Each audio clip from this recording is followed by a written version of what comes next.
নমস্কার। Doctor Shyamaprasad Mukherjee fortnight অবজারভেশনের আজকে দ্বিতীয় সপ্তাহ শুরু হলো। আজকের বক্তা প্রফেসর কৃষ্ণা ব্যানার্জি এবং প্রফেসর নয়না ভট্টাচার্য। কৃষ্ণাদি বলবেন doctor Shyamaprasad Mukherjee a man of diverse qualities.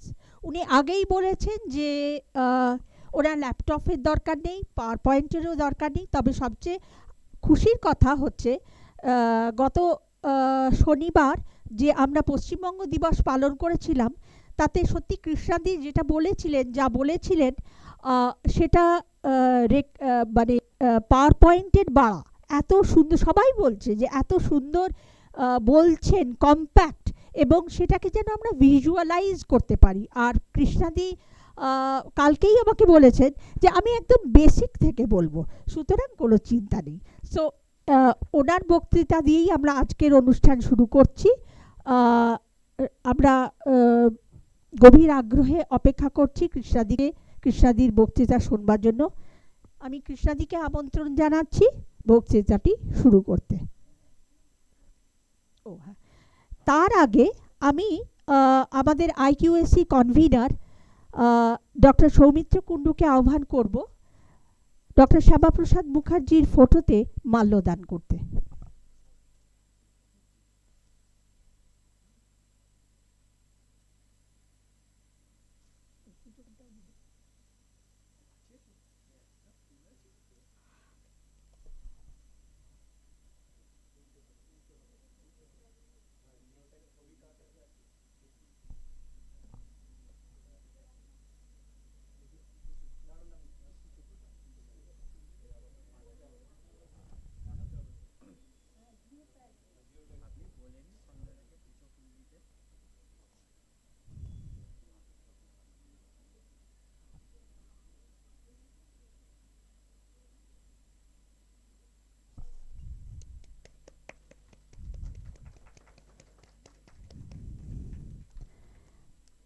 ধন্যবাদ প্রফেসর কুণ্ডু। এবার কৃষ্ণাদিকে দিয়ে আমরা আমাদের অনুষ্ঠান শুরু করব।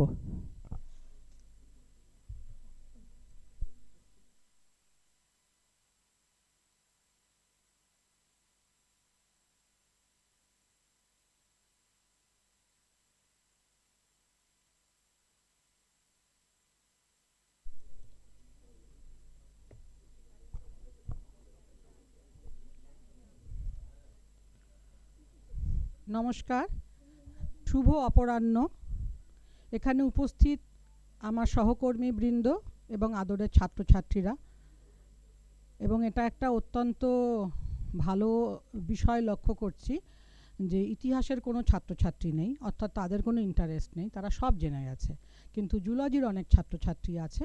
আমি সবার মতন করে যতটা সম্ভব সহজে, কারণ যে সময়টা নিয়ে আলোচনা করব সেটা খুবই একটা ভারতীয় রাজনীতির একটা অত্যন্ত কমপ্লিকেটেড টাইম স্প্যান, এবং আমরা বর্তমানে শ্যামাপ্রসাদ মুখার্জিকে নিয়ে এত রকম বিতর্ক দেখছি সোশ্যাল মিডিয়াতে বিশেষত, যেটা আমাদের ছাত্রছাত্রীদের তো বটেই, আমাদেরই কনফিউজড করে দিচ্ছে, ছাত্রছাত্রীরা তো কনফিউজড হবেই। সেই সমস্ত দিকটা যতটা সম্ভব প্রাঞ্জলভাবে, সোজাভাবে বলার চেষ্টা করব। আমার টাইটেল যদি আমি বলি তাহলে শ্যামাপ্রসাদ মুখার্জি বহুমুখী প্রতিভার অধিকারী, এইটা আমার টাইটেল, এবং সেখানে আমি চেষ্টা করব তার খুব সংক্ষেপে তার অ্যাকাডেমিক্স নিয়ে বলতে, দ্য রোল অফ ভিসি, খুব সংক্ষেপে, কারণ এটা নিয়ে আলোচনা হয়ে গেছে এবং আরও আলোচনা হবে। আমার মূল জায়গা হবে তার পলিটিশিয়ান বা রাজনীতিবিদ হিসাবে তার ভূমিকা, এবং তার পার্লামেন্টেরিয়ান হিসাবে তার ভূমিকা। তিনি খুব ভালো ওরেটর ছিলেন, তিনি খুব ভালো বাগ্মী ছিলেন, সেটা খুব সংক্ষেপে বলা, এবং তিনি যতদিন তিনি ইন্ডাস্ট্রিয়াল মিনিস্টার ছিলেন তিনি একটা কাজ করেছিলেন সেটা নিয়ে একটা আলোচনা করা, সেটা খুবই সংক্ষেপে।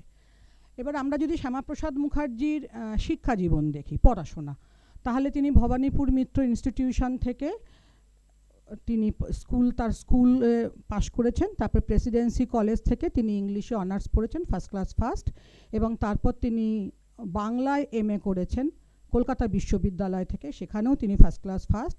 এটা একটা খুব আমাদের কাছে এখন আশ্চর্য লাগতে পারে, কারণ আমরা এখন বাংলা এবং ইংরাজি দুটোতেই সমান দক্ষ এমন লোকের সংখ্যা কিন্তু দিন দিন কমে যাচ্ছে। সেই সময় কিন্তু সেটা ছিল না।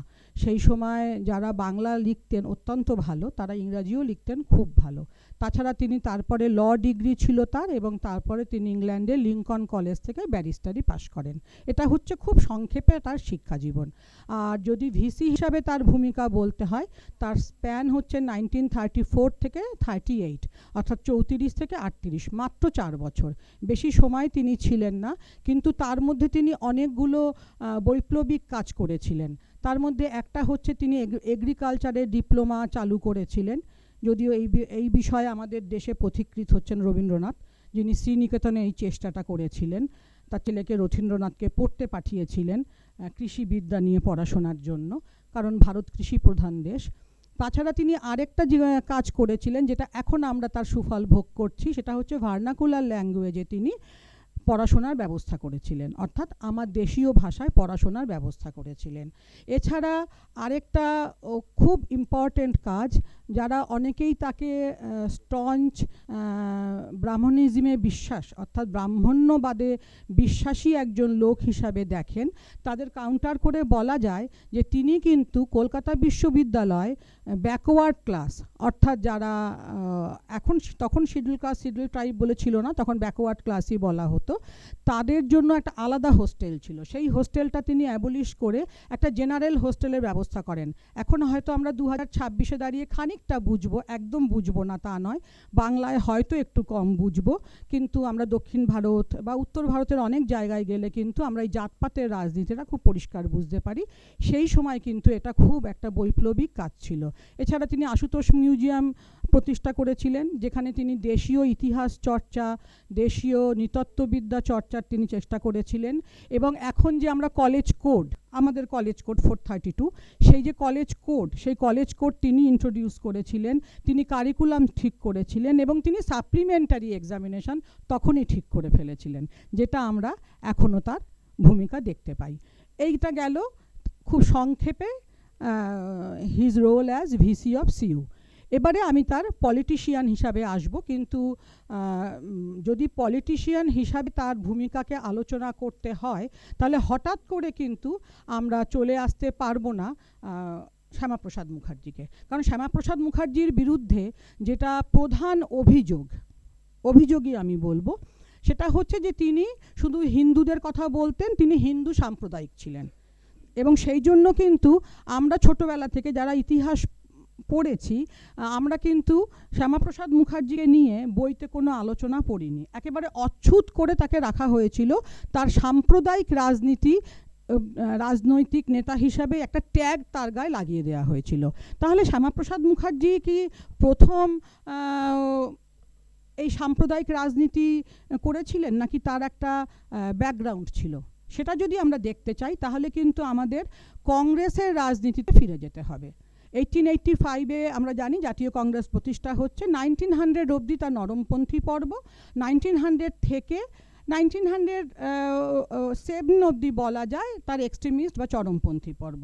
এই চরমপন্থী পর্বে যেটা মূল জায়গা ছিল, নরমপন্থী পর্বের যেটা তাদের আন্দোলনের নীতি, তাকে বলা হতো 3 Ps। পি অর্থাৎ ক্যাপিটাল পি। সেই 3টে পি কী ছিল? Protest, prayer and petition. অর্থাৎ তারা 3 দিন ধরে একটা কংগ্রেসের অধিবেশন ডাকতেন, সেখানে একদম ভীষণ উঁচু দরের ইংরাজিতে তারা অনেক রকম ভাষণ দিতেন, যেটা দেশের লোককে একেবারেই কোনো স্পর্শ করতো না, দেশের লোকের সাথে কোনো সম্পর্কই ছিল না। উচ্চবিত্ত ইংরাজিতে উচ্চশিক্ষিত লোকের জন্য ছিল কংগ্রেস। হ্যাঁ, এবং তারা অনেক নিবেদন করতেন। তাদের অনেকগুলো কাজের মধ্যে একটা কাজ তারা খুব জরুরি কাজ করেছিলেন। তারা আমাদের দেশ থেকে কিভাবে সম্পদ ইংল্যান্ডে চলে যাচ্ছে সেই কথাটা কিন্তু তারা তুলে ধরেছিলেন। হ্যাঁ, রমেশচন্দ্র দত্ত, দাদাভাই নৌরোজি, এরা।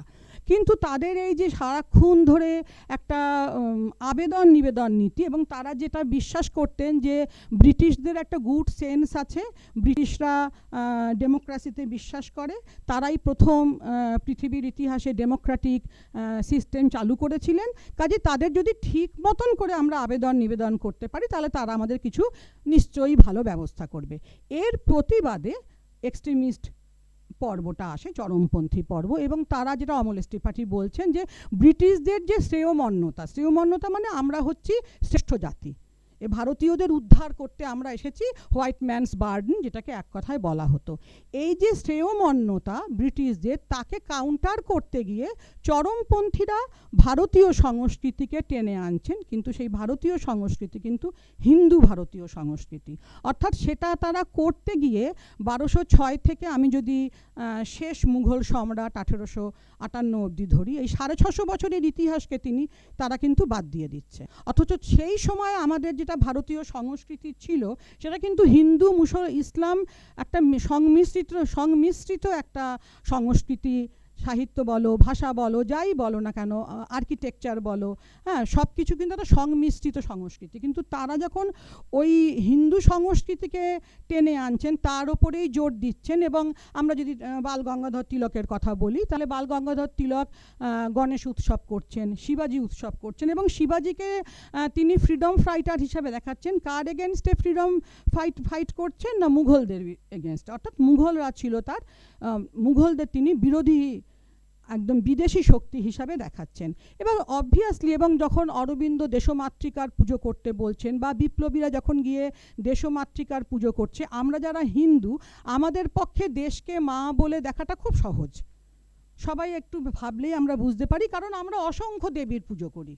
কাজে আমাদের ভারত মাতার একটা মূর্তি আমাদের মনে আঁকতে বললে আমরা 4টে হাত, এক হাতে পদ্ম, এক হাতে গদা, এক হাতে শঙ্খ, পেছনে হ্যালো, সব কিছু আমরা কল্পনা করতে পারি। কিন্তু ইসলাম ধর্মের তাদের তো কোনো মূর্তি পুজো নেই। কাজে এইগুলো করতে করতেই কিন্তু ভারতীয় জাতীয় কংগ্রেস, যার নাম ছিল ভারতীয় জাতীয় কংগ্রেস, সেখান থেকে কিন্তু মুসলিমরা আস্তে আস্তে দূরে সরে যাচ্ছে। অর্থাৎ শ্যামাপ্রসাদ মুখার্জি হিন্দু সাম্প্রদায়িক রাজনীতির সূচনা করছেন, বা তিনিই একা হিন্দু সাম্প্রদায়িক রাজনীতি করছেন বলে তাকে অচ্ছুত করে রাখা যে ইতিহাসে, এটা কিন্তু এখন আলোচনার মধ্যে দিয়ে দেখা যাচ্ছে এটা সম্পূর্ণ ঠিক নয়। এরপরে আমরা যদি দেখি যে 1906, এটা আমি আগের দিন বলেছি, যারা ছিলেন না তাদের জন্য আরেকবার একটু ছুঁয়ে যাব। 1906 সালে মুসলিম লীগ তৈরি হচ্ছে ঢাকায় নবাব সলিমুল্লাহর নেতৃত্বে, এবং তারপরে 1915 সালে হিন্দু মহাসভা তৈরি হচ্ছে হরিদ্বারে মদন মোহন মালব্যর নেতৃত্বে। অর্থাৎ একটা মুসলিমদের সংগঠন হচ্ছে, একটা হিন্দুদের সংগঠন হচ্ছে।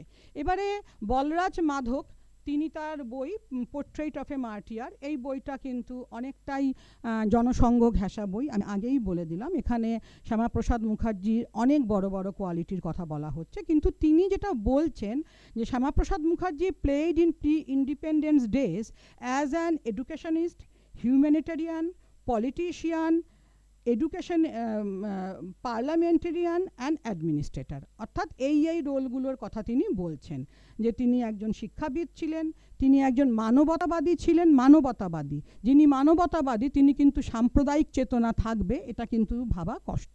তিনি রাজনীতিবিদ তো ছিলেনই, তিনি ভালো পার্লামেন্টেরিয়ান ছিলেন, এবং তিনি ভালো শাসক ছিলেন। এবারে এইখানে যদি আমরা এইগুলো ধরে দেখি, তাহলে আমরা দেখছি যে 1906 এবং 1915-তে একটা মুসলিমদের সংগঠন হয়ে যাচ্ছে, একটা হিন্দুদের সংগঠন হয়ে যাচ্ছে, in spite of Indian National Congress থাকা সত্ত্বেও, ভারতীয় জাতীয় কংগ্রেস থাকা সত্ত্বেও। অর্থাৎ ভারতীয় জাতীয় কংগ্রেস তাহলে সমস্ত মুসলমানদের বা সমস্ত হিন্দুদের স্বার্থ কি রক্ষা করতে ব্যর্থ হচ্ছিল?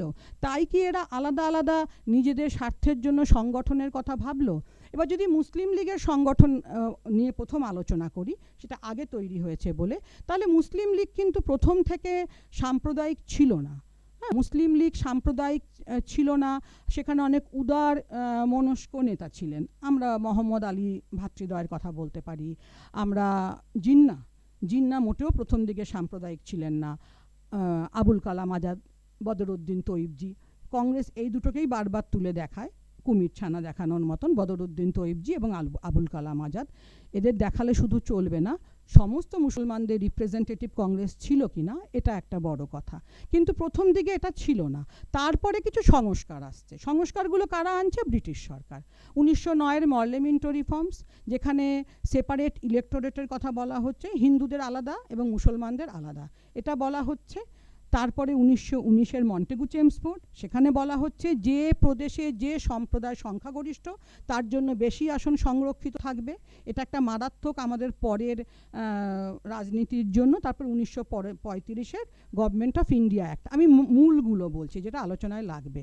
এখন আমরা ছোটবেলা থেকে আরেকটা কথা ইতিহাস বইতে খুব পড়ে এসেছি, সেটা হচ্ছে যে ব্রিটিশদের ডিভাইড অ্যান্ড রুল পলিসির জন্য ভারতের এই অবস্থা হয়েছিল। হিন্দু মুসলমান ভীষণ ভালো ছিল, একেবারে গলাগলি ভাব করেছিল, তাদের মধ্যে কোনো ঝগড়াঝাটি ছিল না। কিন্তু এই যে ব্রিটিশরা ডিভাইড অ্যান্ড রুল পলিসি করলো, সেই জন্য করা হয়েছে। এখন প্রথম আমার এটা পড়তে পড়তে প্রথম মনে হয় ব্রিটিশদের কোনো বাধ্যবাধকতা ছিল না কিন্তু যে আমাদের সবাইকে মিলিয়ে মিশিয়ে রাখবে। ব্রিটিশরা শাসন করতে এসছে, শোষণ করতে এসছে। তাদের মোটো খুব পরিষ্কার, তারা যত ডিভিশন করবে তত তাদের শাসন করতে সুবিধা। সমস্ত সময় সমস্ত শাসক সেটাই চেষ্টা করে যে যত পারো ডিভিশন করো তাহলে সুবিধা হবে।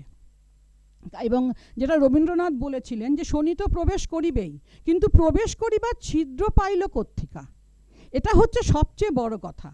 শনি যদি ব্রিটিশ সরকার হয় তাহলে শনি তো ঢুকবেই, কিন্তু ছিদ্রটা কিন্তু আমরাই করে দিয়েছিলাম। এইটা কিন্তু আমাদের সবসময় মনে রাখতে হবে যে আমরা যে আপাতভাবে একটা ইউটোপিয়ান ওয়ার্ল্ডের কথা ভাবি, যে ব্রিটিশ আসার আগে হিন্দু মুসলমানের ভীষণ ভাব ছিল, তারপরে সেটা ডিভিশন হলো, এটা কিন্তু ঠিক নয়। হ্যাঁ, কারণ মুসলমানরা খেলে তাদের বারদুয়ারে, তাদের পূর্ববঙ্গে যেখানে মুসলমান বেশি, হ্যাঁ, আমি আমার ব্যক্তিগত অভিজ্ঞতা, আমি নিজে দেখিনি, গল্প শুনেছি, যে তাদের ভীষণ, তারা ঘরের লোক, তারা বাচ্চা মানুষ করছে, সব করছে, কিন্তু তাদের খেতে দেয়া হচ্ছে বারদুয়ারে কলা পাতা কেটে, অর্থাৎ ঘরের বাসন তাদের দেয়া হচ্ছে না। তা এর মধ্যেই তো একটা দূরত্ব আছে। সেই দূরত্বটা হয়তো তখন তারা মেনে নিয়েছেন, কারণ আমাদের সমস্ত বাংলা, পাঞ্জাব এবং উত্তর পশ্চিম সীমান্ত প্রদেশ, এই তিনটে ছিল মুসলিম সংখ্যাগরিষ্ঠ প্রদেশ। তার মধ্যে বাংলায় একটা অদ্ভুত ফ্যালাসি ছিল। বাংলায় যদি আমরা জমির দিকে দেখি, বাংলা জমিদাররা সবাই অধিকাংশ ছিল হিন্দু, আর গরিব কৃষকরা ছিল অধিকাংশ মুসলমান। মুসলমানরা যেহেতু গরিব ছিল তাই তাদের অনেক কিছু মানতে হয়েছে। এখন এই জায়গায় আমরা দেখতে পাচ্ছি যে মুসলিম লীগ এবং তখন অবধি জিন্না, অ্যানি বেসান্ত এবং তিলক, তাদের চেষ্টা 1916-তে লখনৌ চুক্তি হচ্ছে এবং মনে করছে অর্থাৎ হিন্দু মুসলিম সাম্প্রদায়িকতা কমানোর চেষ্টা হচ্ছে। কিন্তু সত্যি কি এটা কমছে?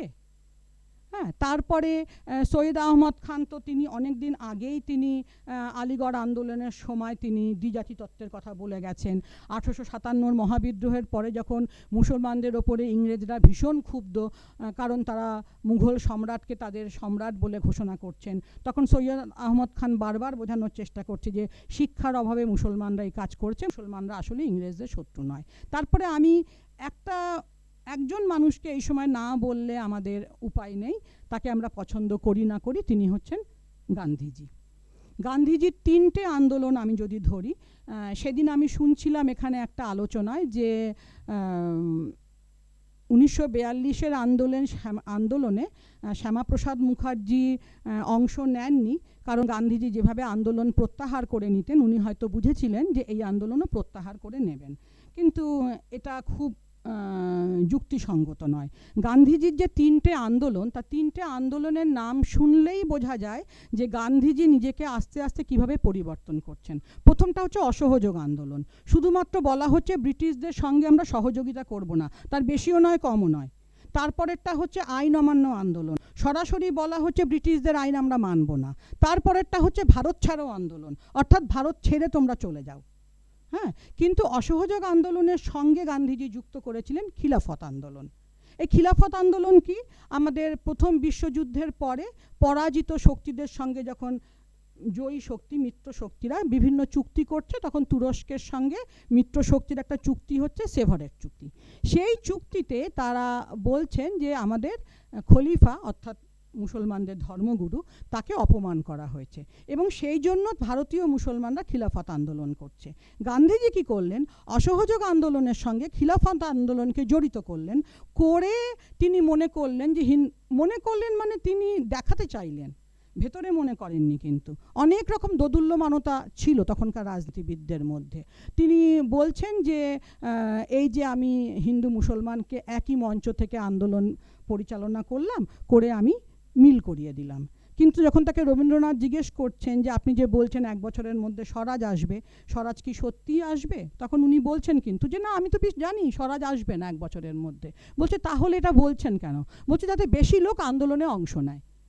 তখন রবীন্দ্রনাথ খুব তীব্র প্রতিবাদ জানিয়ে বলেছিলেন যে এ তো বাচ্চাদের ঝুমঝুমি দিয়ে ভোলানোর মতন।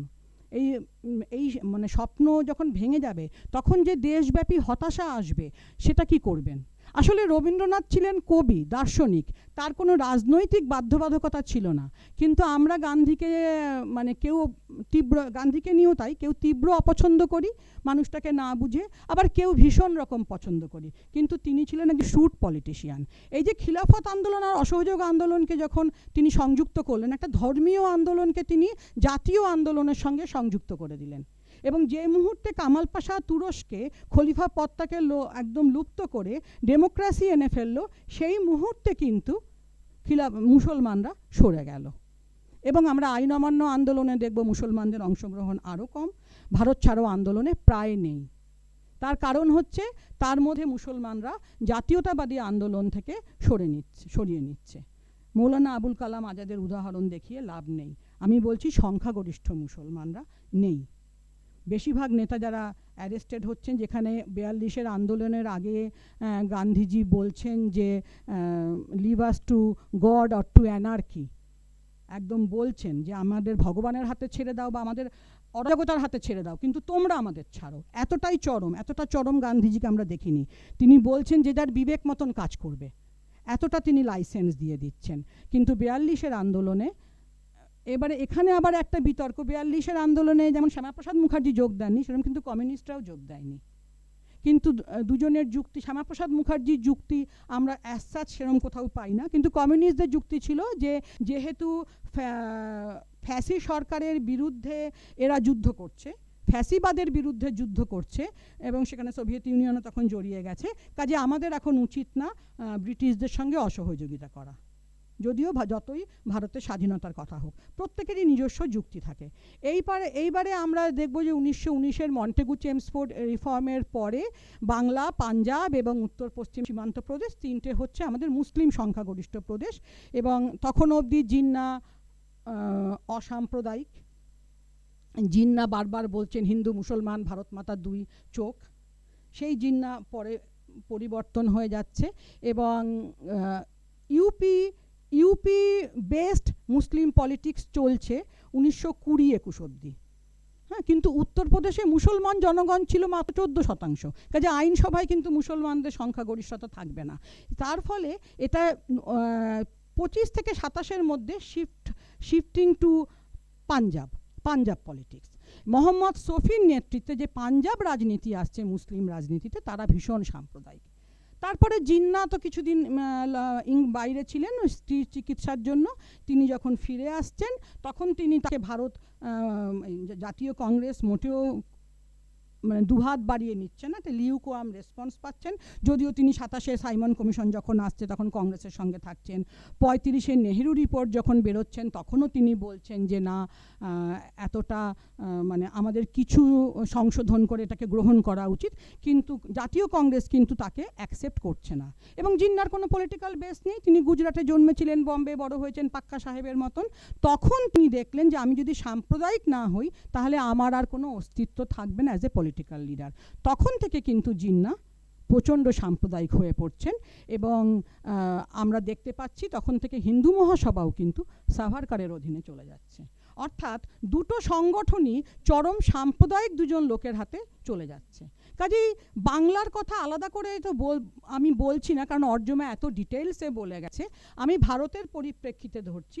এবার যদি আমি এই জায়গায় শ্যামাপ্রসাদ মুখার্জিকে পুট করি, 1929-এ উনি যোগ দিচ্ছেন কংগ্রেসে, জাতীয় কংগ্রেসে, এবং 1937-এ যে আমাদের বেঙ্গল লেজিসলেটিভ যে হচ্ছে, যেখানে বেঙ্গল লেজিসলেটিভ অ্যাসেম্বলির যেটা আমাদের ইলেকশন হচ্ছে, সেখানে যদি আমরা ভোট দেখি, কে কটা আসন পেয়েছে দেখি, কংগ্রেস পাচ্ছে 54, ইন্ডিপেন্ডেন্ট মুসলিমস পাচ্ছে 42, মুসলিম লীগ 40, ইন্ডিপেন্ডেন্ট হিন্দুস 37, কৃষক প্রজা পার্টি 35, হিন্দু মহাসভা 2টো এবং অন্যরা মিলে 32টা। অর্থাৎ এখানে একটা জিনিস পরিষ্কার যে কংগ্রেস বা মুসলিম লীগ কেউই কিন্তু বাংলা, এটা বাংলার কথা বলছি, বাংলার সমস্ত মুসলমানদের স্বার্থ রক্ষা করতে পারবে এই বিশ্বাসটা আনতে পারেনি।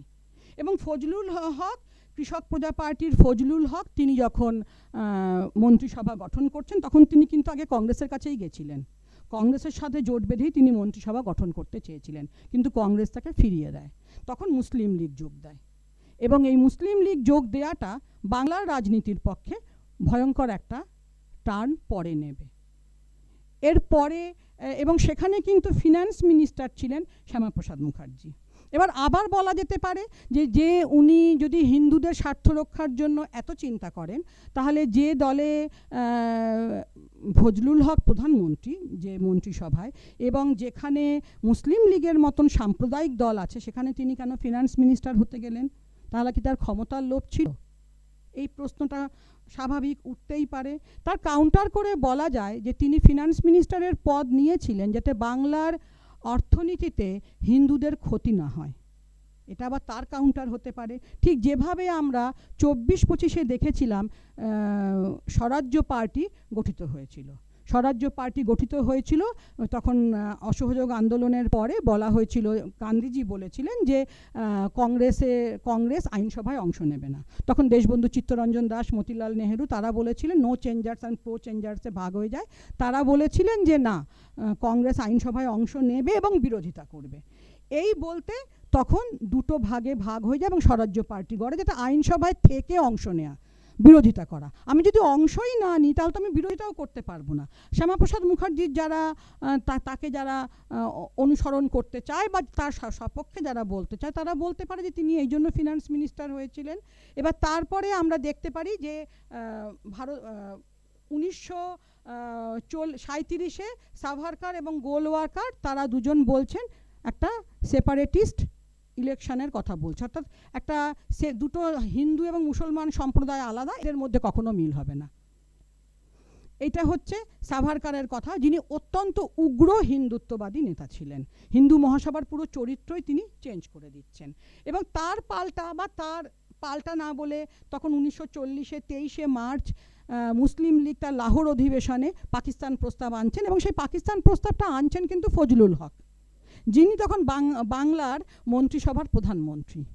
তিনি এদিকে বাংলার মন্ত্রিসভার প্রধানমন্ত্রী, কিন্তু তিনি পাকিস্তান প্রস্তাবটা লাহোর কংগ্রেসে আসছেন। এবং এরপর থেকে কিন্তু একটা এমন জায়গায় চলে যাচ্ছে যেখানে কিন্তু আর আলাদা করাটা খুব মুশকিল। কিন্তু লাহোর প্রস্তাব যখন মুসলিম লীগ আসছেন, তার প্রথম খুব স্ট্রংলি তার বিরোধিতা করছেন কিন্তু শ্যামাপ্রসাদ মুখার্জি, কংগ্রেসের অন্য সমস্ত নেতার অনেক আগে।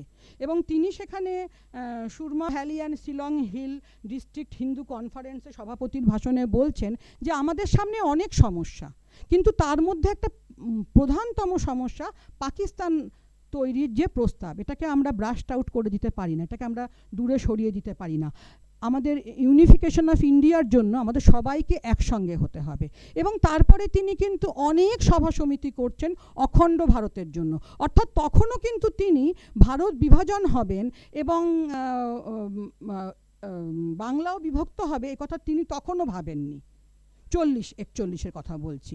এইবারে আমরা আরেকটা কথা খুব শুনি যে ব্রিটিশরাই চেয়েছিল যে ভারত বিভাজন হোক, কিন্তু 46-এর ক্যাবিনেট মিশন যখন আসছে, ক্যাবিনেট মিশনও কিন্তু ভারত বিভাজনের কথা বলছে না। ক্যাবিনেট মিশন কি বলছে, যে একটা সেন্ট্রাল স্ট্রং গভর্নমেন্ট থাকবে, একটা কেন্দ্রীয় শক্তিশালী সরকার থাকবে, সে কি কি কাজ করবে, সে ডিফেন্স দেখবে, সে ফরেন পলিসি দেখবে, সে কমিউনিকেশন দেখবে, সে কারেন্সি দেখবে। এই চারটে, প্রতিরক্ষা, বিদেশ নীতি, মুদ্রা এবং যাতায়াত ব্যবস্থা।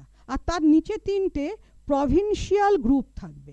সেই প্রভিন্সিয়াল গ্রুপের উত্তর, মধ্য আর দক্ষিণ ভারতের 6টা হিন্দু প্রধান প্রদেশ থাকবে, পশ্চিমের 4টে মুসলমান প্রধান প্রদেশ থাকবে, এবং আসাম আর বাংলা আলাদা হবে।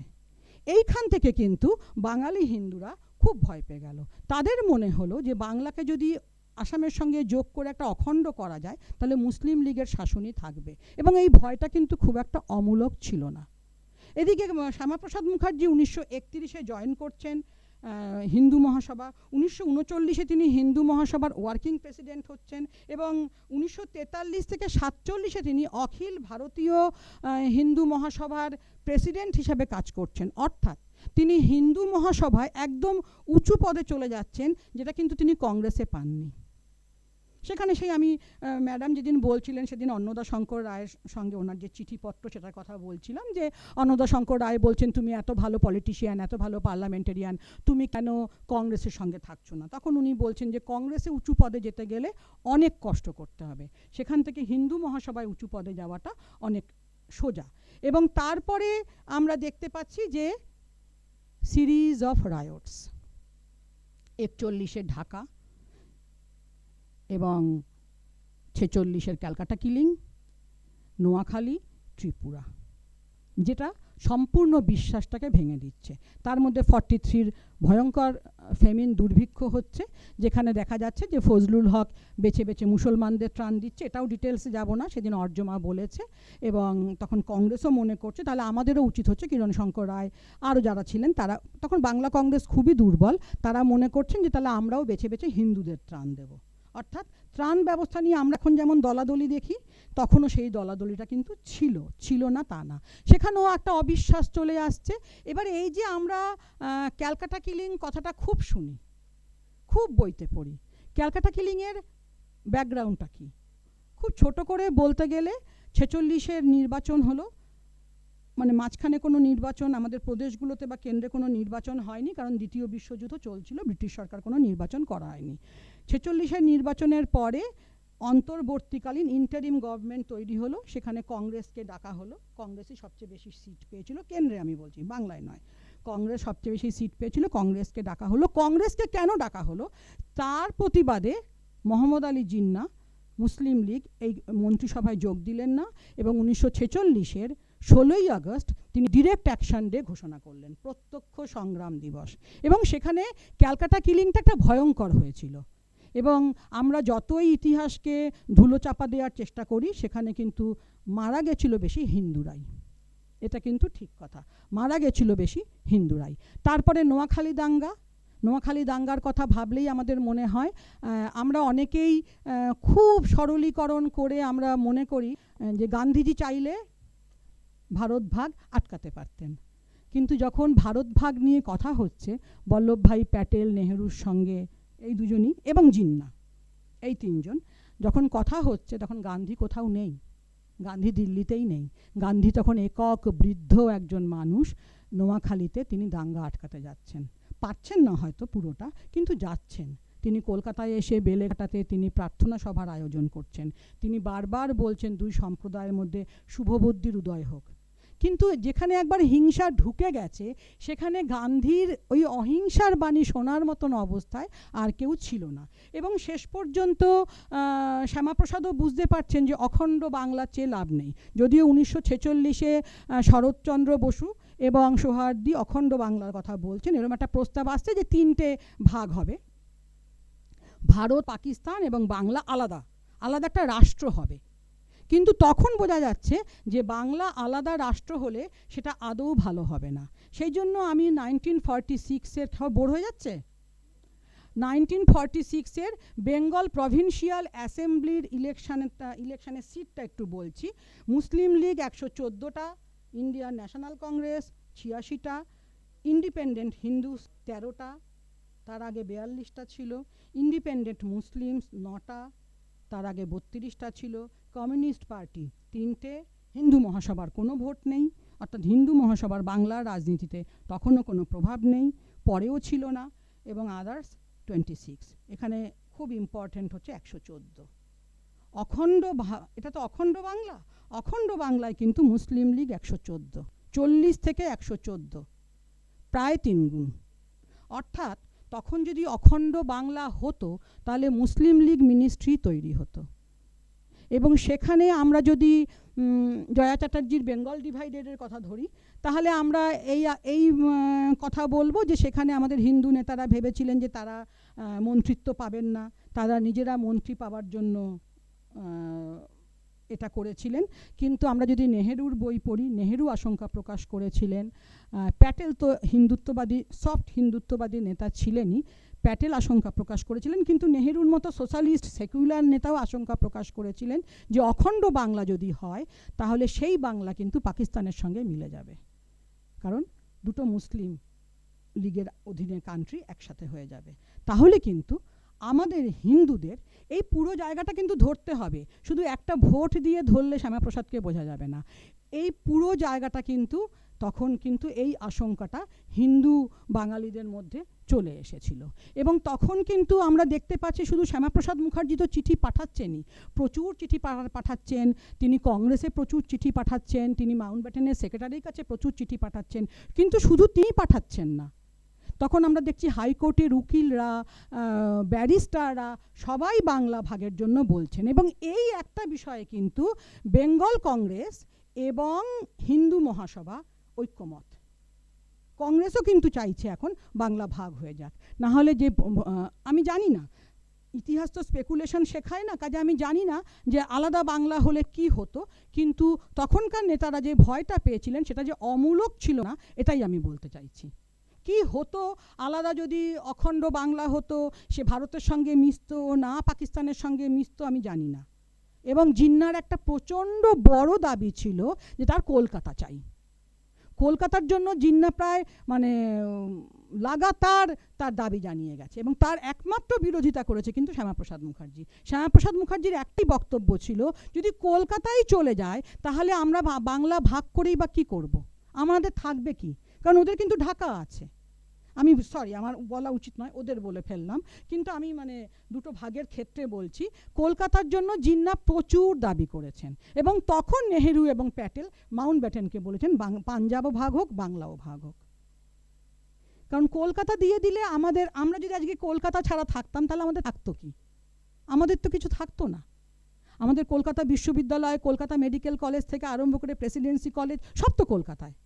জিন্নার এটা প্রচণ্ড দাবি ছিল, এবং জিন্না সারাক্ষণ ধরেই বলতেন যে না, কলকাতা না পেলে বাঙালির সংস্কৃতি অটুট থাকবে না, এবং বাঙালির সংস্কৃতি অটুট রাখার জন্য ওনার কলকাতা চাই। এইখানটা থেকেই কিন্তু নেহেরু এবং প্যাটেল, এখান থেকে মাউন্টব্যাটেন আসছেন, মাউন্টব্যাটেন রোড তৈরি হচ্ছে, এবং মাউন্টব্যাটেনও ঠিক করছেন যে এটা বাংলা এবং পাঞ্জাব দুটোই ভাগ হবে, উত্তর পশ্চিম সীমান্ত প্রদেশও ভাগ হবে। তার জন্য আমাদের এখনকার এই ম্যাপ। এবার 1946-এর শেষে বিপ্লবী উপেন্দ্রনাথ ব্যানার্জি, হেমন্ত কুমার সরকার এবং শ্যামাপ্রসাদ মুখার্জি তারা একটা আলাদা দলই করে ফেলছেন, সেটার নামই হচ্ছে বেঙ্গল পার্টিশন লীগ, অর্থাৎ পার্টিশন করার জন্য। ঠিক আছে, কারণ হিন্দু মহাসভার বাংলায় অ্যাজ সাচ কোনো গুরুত্ব ছিল না, এবং এখান থেকে হিন্দু হোমল্যান্ড মুভমেন্ট খুব জোরদার হচ্ছে, খুব জোরদার। এবং 1947-এ 4 থেকে 6 এপ্রিল তারকেশ্বরে একটা সভা হচ্ছে, যার সভাপতিত্ব করছে নির্মল চন্দ্র চট্টোপাধ্যায়, এবং সেখানে শ্যামাপ্রসাদ মুখার্জি ছিলেন প্রধান মুখ। তারা কিন্তু একেবারে সরাসরি বাংলা ভাগের দাবি জানাচ্ছে, সেটা কিন্তু 1946-এর এপ্রিল। এতদিন অবধি কিন্তু তারা 1946-এ একদম শেষে ডিসেম্বরে, 1947-এর এপ্রিল, এতদিন অবধি কিন্তু তারা একেবারে বাংলা ভাগ হয়ে যাক এরম দাবি করেননি। কিন্তু এখন যে অবস্থা, সাম্প্রদায়িক রাজনীতির যে অবস্থা, যে মারামারি, যে খুনোখুনি হচ্ছে, তাতে কিন্তু আর ঐক্যবদ্ধ বাংলার কথা কেউই ভাবছে না। এবং তারপরে যেটা নিয়ে বহু চর্চিত 1947-এর বড় ইলেকশনটার কথা আমি বলছি না, তারও একটা ডিটেলস আলোচনা করেছে, ওই 58 এবং 21, এবং সেখানে আমরা ফেসবুক ভরে দেখছি যে কংগ্রেস এখন যেটা দাবি করছে, কংগ্রেসের 55টা ভোট ছিল এবং দুটো ছিল কমিউনিস্ট দলে, 3জন কমিউনিস্ট দলের সদস্য ছিল, একজন ভোট দেননি, 2জন দিয়েছিলেন, তার মধ্যে একজন আমাদের জ্যোতি বসু, আরেকজন রতন কুমার বাউন। আর হিন্দু মহাসভার একটা ভোট ছিল, ঠিক আছে। এবার এই একটা ভোট নিয়েই কিন্তু এত বিতর্ক হচ্ছে। ওই একটা ভোট না পেলে কি যেতেও আসতো? ভোটটা সবসময় কাউন্টিংয়ে ধরতে নেই, ধরতে হয় যে হিন্দু হোমল্যান্ড মুভমেন্ট পুরোটা করার জন্য শ্যামাপ্রসাদ মুখার্জির কি অবদান ছিল, সেইটাকে ধরতে হবে। কারণ আমি তো বারবার এটা বলছি, আমরা ইতিহাসে দেখছি হিন্দু মহাসভা তখন শক্তিশালী নয় বাংলায়, এবং কংগ্রেসের সঙ্গে হিন্দু মহাসভা কখনোই পারবে না। কংগ্রেস একটা অনেক পুরনো দল, কিন্তু সেটা যখন আমরা ভাববো, তার সঙ্গে আমরা এটাও ভাববো যে হিন্দু মহাসভা বা মুসলিম লীগের যে দায়িত্ব, তার থেকে জাতীয় কংগ্রেসের দায়িত্ব কিন্তু অনেক বেশি হওয়া উচিত ছিল। কারণ হিন্দু মহাসভা হিন্দুদের স্বার্থ রক্ষা করবে, নামেই স্পষ্ট। মুসলিম লীগ মুসলিমদের স্বার্থ রক্ষা করবে, নামেই স্পষ্ট। কিন্তু যার নাম ভারতীয় জাতীয় কংগ্রেস, সে তো সবার স্বার্থ রক্ষা করবে। আমরা যদি কংগ্রেসের প্রভিন্সিয়াল অ্যাসেম্বলির ইলেকশনগুলো দেখি, তাহলে আমরা দেখব যে হাতে গুনে কজন মুসলিম আছে, এমনকি নিম্নবর্ণের হিন্দুও খুব কম আছে। কংগ্রেস কিন্তু মূলত উচ্চ বর্ণ, উচ্চ মধ্যবিত্তদের সংগঠন হয়েই থেকে গেছিল। হ্যাঁ, গান্ধীজির ডাকে, কাউন্টার করে আমাকে লোকে বলবে, গান্ধীজির ডাকে অনেক নিচু তলার লোক আন্দোলনে যোগ দিয়েছিলেন, কৃষকরা যোগ দিয়েছিলেন, শ্রমিকরা যোগ দিয়েছিলেন, বাড়ির মেয়েরা বেরিয়ে এসেছিলেন, অবশ্যই আন্দোলনের সময়। তারা কিন্তু আন্দোলনের বোরে বলা যায়, শুনতে খারাপ লাগলো, এটা সত্যি। কিন্তু ওপর দিকে নেতৃত্বের দিকে কিন্তু খুব কমই আমরা নমশূদ্র দেখি। সেদিন অর্জমা যেটা বীরেন শাসমলের কথা বলছিলেন, আমরা নমশূদ্রের বা নিচু অন্তজ শ্রেণী বা একেবারে অর্থনৈতিক দিক থেকে নিচু, তা সেরকম নেতা কিন্তু আমরা দেখি না। তাহলে জাতীয় কংগ্রেসের দায়িত্ব কিন্তু অনেক বেশি ছিল, কারণ তার নাম হচ্ছে ভারতীয় জাতীয় কংগ্রেস। এবারে ওই তারপরে 20শে জুন এটা ঠিক হয়ে গেল যে বাংলা ভাগ হয়ে যাবে, এবং 47-এর 15ই আগস্ট আমরা জানি। এবার এই যে পুরো জায়গাটা, এখানে হিন্দুদের স্বার্থ রক্ষার কথা শ্যামাপ্রসাদ মুখার্জি নিশ্চয়ই বলছেন, অবশ্যই বলছেন, এটাতে কোনো সন্দেহ নেই। কিন্তু কি পরিস্থিতিতে বলছেন সেটা আমাদের চিন্তা করতে হবে। হ্যাঁ, এই যে এখন কংগ্রেস একটা লিফলেট বার করে ফেলছে, এতদিন তো করেনি, শ্যামাপ্রসাদ মুখার্জিকে নিয়ে আলোচনার পরে করছে। আমি এটা বলবো না যে পশ্চিমবঙ্গের জনক শ্যামাপ্রসাদ মুখার্জি, কোনো দেশের বা কোনো রাষ্ট্রের কেউ জনক হতে পারে না। এ তো আমার সন্তান এরকম করে দেখিয়ে দেওয়ার ব্যাপার না, কেউ জনক হতে পারে না। এটা একটা মিলিত চেষ্টা এবং একটা সেই সময়ের পরিবেশ পরিস্থিতি। সেখানে ব্রিটিশদেরও রোল ছিল, কিন্তু ব্রিটিশদের তো রোল থাকবেই। ব্রিটিশরা কখনোই চায়নি যে ভারত অখণ্ড থাকুক। আজকে যদি ভারত অখণ্ড থাকতো, তাহলে এই আমাদের ভারতীয় উপমহাদেশে যে ভারত থাকতো, শক্তিশালী ভারত, সেটাকে তারা চাইবে। হ্যাঁ, আমাদের কিন্তু ব্রিটিশ চাইলেই কি ভাগ হতো না যদি আমরা ইউনাইটেড থাকতাম। আমরা তো ইউনাইটেড থাকিনি, এবং 47-এ গিয়ে বলাই যায় যে ভারত বিভাজনই বলো বা বাংলা বিভাজনই বলো বা পাঞ্জাব বিভাজনই বলো, সেটা অনিবার্য ছিল। এবং আমার যেখানে ব্যক্তিগতভাবে আপত্তি, সেটা 20শে জুন সেলিব্রেশন কথাটাতে আমার একটু আপত্তি আছে। অবজারভেশন তবুও ঠিক আছে, পালন করছি আমরা, কারণ এর সঙ্গে তো শুধু বাংলা ভাগ নয়, বাঙালির অস্তিত্ব ভাগ হয়ে গেল, বহু লোক ভিটেমাটা ছাড়া হলো, তারা ওপার বাংলা থেকে এপার বাংলায় এলো, তারা ক্যাম্পের জীবন কাটালো। মোটেও এপার বাংলার লোকেরা তাদের দুহাত খুলে তাদের গ্রহণ করেনি। আজকে যদি রাতারাতি আমাকে বলা হয় তোমার চাকরি, তোমার বাড়ি ছেড়ে তুমি অন্য কোথাও চলে যাও, আমার যে অবস্থা হবে সেই অবস্থা হয়েছে। এবং তারা কিন্তু খুব সাধারণ লোক, তারা কিন্তু অর্থাৎ রাজনৈতিক নেতাদের হাতের বোরে তারা হলো। সেই জন্য আমার কাছে, যেহেতু আমি উদ্বাস্তু পরিবারের মেয়ে, উদ্বাস্তু পরিবারের পুত্রবধূ, এবং যেহেতু আমার শ্বশুরমশাই উদ্বাস্তু, মানে তার ওরকম একটা বিগ ক্যানভাসের বই আছে নীলকণ্ঠ পাখির খোঁজে, আমি ওনার কাছে অনেক শুনেছি। আমি ওনার কাছেই শুনেছি কিন্তু যে হিন্দু মুসলিম ইউনিটির কথা বলা হয়, নীলকণ্ঠ পাখির খোঁজে যারা পড়েছে তারা জানে ইসম বলেছে চরিত্রটা, আমি ওই চরিত্রটা সত্যি চরিত্র, কিন্তু ইসম ওনাদের কোলে পিঠে করে বড় করলেও ইসম কিন্তু বার দুয়ারেই খেত কলা পাতায়, তাকে কিন্তু ঘরে ঢুকতে দেওয়া হতো না। অর্থাৎ এই ডিফারেন্সটা কিন্তু ছিল।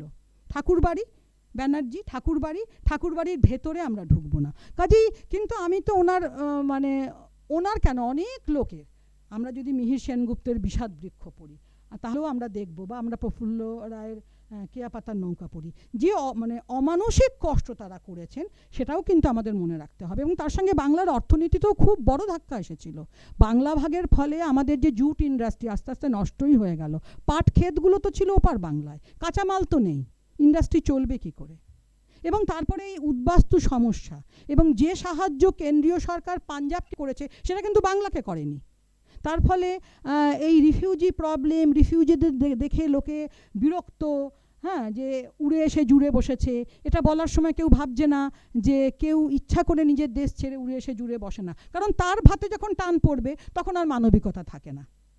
যতক্ষণ আমার ভাতে টান না পড়ছে আমি খুব মানবিক, আমার ভাতে টান পড়লে আমি আর মানবিক থাকবো না। কাজেই এই বাংলা ভাগের সঙ্গে কিন্তু অনেক রকম প্রশ্ন জড়িত আছে, এবং সেটা একটা সেপারেট চ্যাপ্টার, একদম আলাদা একটা দুঃখের ইতিহাস। এবারে পার্লামেন্টেরিয়ান সম্পর্কে খুব ছোট একটা কথা বলবো, অনেক বোর করে ফেলেছি লোককে, সবাই ঘুমিয়ে পড়বে এবারে। ছাত্রছাত্রীরা চলেই গেছে জুলজির, আর নিতে পারেনি আমাকে। প্রথম ক্লাস আছে, কি ভালো আপনাদের ছাত্রছাত্রীরা, আমাদের আসেই না। হ্যাঁ, আচ্ছা, প্রথম আমি যেটা বলবো সেটা হচ্ছে কনস্টিটিউয়েন্ট অ্যাসেম্বলিতে শ্যামাপ্রসাদ মুখার্জির একটা গুরুত্বপূর্ণ ভূমিকা ছিল সেদিন, যেটা আমাদের নির্বাণ বলছিল। আমি খুব সংক্ষেপে বলছি, তারা একটা ছিল সাপোর্ট ফর অবজেক্টিভ রেজলিউশন, অর্থাৎ একদম নির্দিষ্ট করে রেজলিউশন নাও। হ্যাঁ, একটা ভাষা ব্যাপার উনি পছন্দ করতেন না। লিঙ্গুইস্টিক ডাইভার্সিটি, যেটার কথা উনি বারবার বলেছেন যে ভারত বহু ভাষার দেশ এবং সব ভাষাকে আমাদের মর্যাদা দিতে হবে। এবং ন্যাশনাল ইন্টিগ্রেশনের কথা উনি বারবার বলেছেন, এখানে আমরা সাম্প্রদায়িক শ্যামাপ্রসাদকে মোটেও পাচ্ছি না। ন্যাশনাল ইন্টিগ্রেশন তিনি বারবার কথা বলছেন, জাতীয় ঐক্যের কথা। এবং আমরা সবাই জানি অপোজিশন টু আর্টিকেল 370, জম্মু কাশ্মীরকে যে আলাদা রাখা হয়েছিল, সেটা তিনি প্রথম থেকেই তার বিরোধী ছিলেন, এবং তিনি এই বিরোধিতা করেই তিনি চলে গেলেন কংগ্রেস ছেড়ে, এবং 1951-তে তিনি জনসংঘ প্রতিষ্ঠা করছেন। এছাড়া ওরেটার হিসাবে যদি আমি, এখানে তো আর ওরেটার তো আর আমি বলে বোঝাতে পারবো না, ইউটিউবে গিয়ে যদি পার্লামেন্টে তার বক্তৃতা সার্চ করলে প্রচুর পাওয়া যায়, শোনা যায়, বা যদি হিন্দু মহাসভার সভাপতি হিসাবে তার বক্তৃতা শোনা যায়, তাহলে দেখা যায় যে কি অসাধারণ বাগ্মী তিনি ছিলেন। এবং তিনি যেটুকু সময় ইন্ডাস্ট্রিয়াল অ্যান্ড কমার্স মিনিস্টার, তিনি যেটুকু সময় ছিলেন, অল্প সময়ের জন্য, তো সেই সময়ের মধ্যেই কিন্তু তিনি মিক্সড ইকোনমি চালু করে দিয়েছিলেন। এই মিক্সড ইকোনমি বা মিশ্র অর্থনীতি, ইকোনমিক্সের লোকদের সামনে বলছি, ক্ষমা করবেন, এটার কথা কিন্তু প্রথম বলেছিলেন সুভাষ বোস। এখানে আবার একটা আমাদের বাঙালিদের একটা, সব বাঙালি কেউ কিছু রাগ করবে না, বাঙালিদের একটা দুর্বলতা আছে যে আমরা সুভাষ বোসকে শুধু অ্যাজ এ পলিটিশিয়ান দেখতে পছন্দ করি। তার মধ্যেও আমরা সুভাষ বোসকে বেশি দেখতে পছন্দ করি আইএনের পোশাকে। বাঙালি তো আদতে একটু ভীতু জাতি, কিন্তু খুব ভেতরে একটা যুদ্ধ ব্যাপার আছে। সেই জন্য ওই সুভাষ বোসের যত ছবি ধুতি পাঞ্জাবি পরা কংগ্রেসের সভাপতি হিসেবে, তার থেকে অনেক বেশি ছবি আমরা সব জায়গায় দেখি ঘোড়ার পিঠে চড়ে। হ্যাঁ, এবং সেটা আলাদা, যদি কখনো সুভাষকে নিয়ে আলোচনা হয় সেটা পরে কাউন্টার করব। কিন্তু সুভাষ বোস অত্যন্ত দক্ষ এবং সুদূর প্রসারী অর্থনীতিবিদ ছিলেন, যেটা আমরা আলোচনা করি না বলতে গেলে। সুভাষ বোসের অর্থনৈতিক চিন্তাভাবনা এবং সুভাষ বোসের বৈজ্ঞানিক চিন্তাভাবনা, যেটা নিয়ে গান্ধীর সঙ্গে ওনার প্রচুর ঝগড়া বিবাদ হতো। এবং সুভাষ বোসই কিন্তু প্রথম মিক্সড ইকোনমি বা মিশ্র অর্থনীতির কথা বলেন। খুব ইতিহাসের বুদ্ধি দিয়ে ওদের সামনে লজ্জায় বলছি যে বড় ইন্ডাস্ট্রিগুলো থাকবে রাষ্ট্রের হাতে, এবং ছোট যেগুলো ইন্ডাস্ট্রি, তাই তো, সেগুলো হবে ব্যক্তিগত মালিকানা। এবং তারপর যখন প্ল্যানিং কমিশন বসছে নেহেরুর নেতৃত্বে, তখনও কিন্তু এই মিক্সড ইকোনমির কথাই, মিশ্র অর্থনীতির কথাই বলা হচ্ছে। কিন্তু বলেছিলেন প্রথম সুভাষ বোস, তার প্ল্যানিং কমিশন, 5 ইয়ার প্ল্যানের কথা তিনিই প্রথম বলেছিলেন, এবং নেহেরুও বলেছিলেন রাশিয়ার থেকে নিয়ে, কারণ এই দুজন কিন্তু কংগ্রেসের মধ্যে সোশ্যালিস্ট ছিলেন। এবং হয়তো আদর্শগত দিকে আমরা দেখব যে সোশ্যালিস্টের একদম বিপরীত মেরুতে শ্যামাপ্রসাদ মুখার্জি দাঁড়িয়ে আছেন, আমাদের মনে হয় এখনকার, কিন্তু তখন ওই রকমভাবে ছিল না। তখন সব মিলেমিশে আদর্শর অনেক মিলমিশ হতো, সংমিশ্রণ হতো। এই দল তাই কথা বলবো না, ওই দল তাই কথা বলবো না, এর আদর্শ এই, ওর আদর্শ এই, এরকম ব্যাপারটা ছিল না। এবং শ্যামাপ্রসাদ মুখার্জি কিন্তু ওই অল্প সময়ের মধ্যেই ভারতবর্ষে মিক্সড ইকোনমি বা মিশ্র অর্থনীতি চালু করে গেছিলেন। এটাও কিন্তু তার একটা বড় কৃতিত্ব।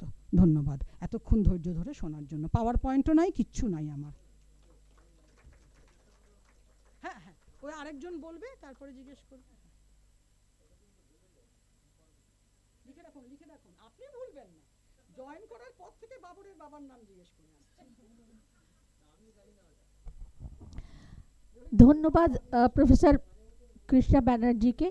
উনি কোনো পাওয়ার পয়েন্টের দরকার হয়নি, কিন্তু রাজনৈতিক প্রেক্ষাপটটি ইতিহাসের দৃষ্টিকোণ থেকে, আর সবচেয়ে ভালো লেগেছে ওনার ব্যক্তিগত অভিজ্ঞতাগুলো দিয়ে উনি সেগুলোকে আলোকপাত করেছেন, যার ফলে ওনার আমি যতটুকু বুঝতে পেরেছি সেটা খুব ভিভিড প্রেজেন্টেশন হয়েছে।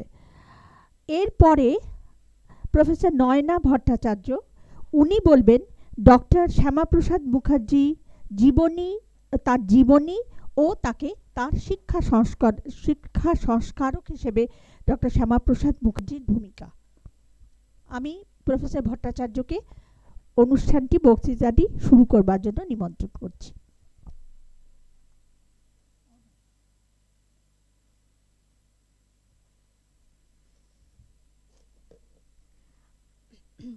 আমার সামনে যারা আছেন তাদের সামনে আমার বলাটা খুব ধৃষ্টতাই মনে হয়। তাই কৃষ্ণাদি বলার পরে জানি না আমার কথাগুলো কতটা ঠিক ভালো লাগবে শুনতে, তবু আমি চেষ্টা করছি তার শিক্ষাবিদ হিসাবে তার যে দিকটা আমি একটু তুলে ধরার চেষ্টা করছি, কারণ এতক্ষণ পর্যন্ত আমরা তার রাজনৈতিক, তার বিতর্কমূলক যে সমস্ত দিকগুলো আছে সেগুলো দেখলাম। তো শ্যামাপ্রসাদ মুখোপাধ্যায় একাধারে একজন শিক্ষাবিদ, চিন্তাবিদও ছিলেন। তার শিক্ষা চিন্তার যে দিকগুলো আমরা দেখি, সে তার শিক্ষা চিন্তার দিকগুলোর প্রভাব আমরা বর্তমান শিক্ষার ক্ষেত্রেও অনেকটাই দেখতে পাই। আমি প্রথমে তার তার জীবনী সম্পর্কে আর নতুন করে বলার কিছু নেই, সেটা আমরা সবাই জানি। আমি একদম সোজাসুজি একটু তার শিক্ষামূলক দিকটার ঢুকে যাই। সেখানে যখন তিনি তার প্রেসিডেন্সি কলেজের পরে তিনি গেলেন, স্নাতকোত্তর ডিগ্রি অর্জন করলেন, তারপর ইংল্যান্ড থেকে ব্যারিস্টারি করে এলেন, তারপরে তিনি ভাইস চ্যান্সেলর হলেন 1934 থেকে 38 তার পিরিয়ড ছিল। সেই সময় কলকাতা বিশ্ববিদ্যালয়ের ভাইস চ্যান্সেলর হিসাবে তিনি যে সমস্ত কাজগুলো করে গিয়েছিলেন, শোনা যাচ্ছে না? ও ঠিক আছে। সেই সময় তার কাজগুলো ঠিক আছে, এবার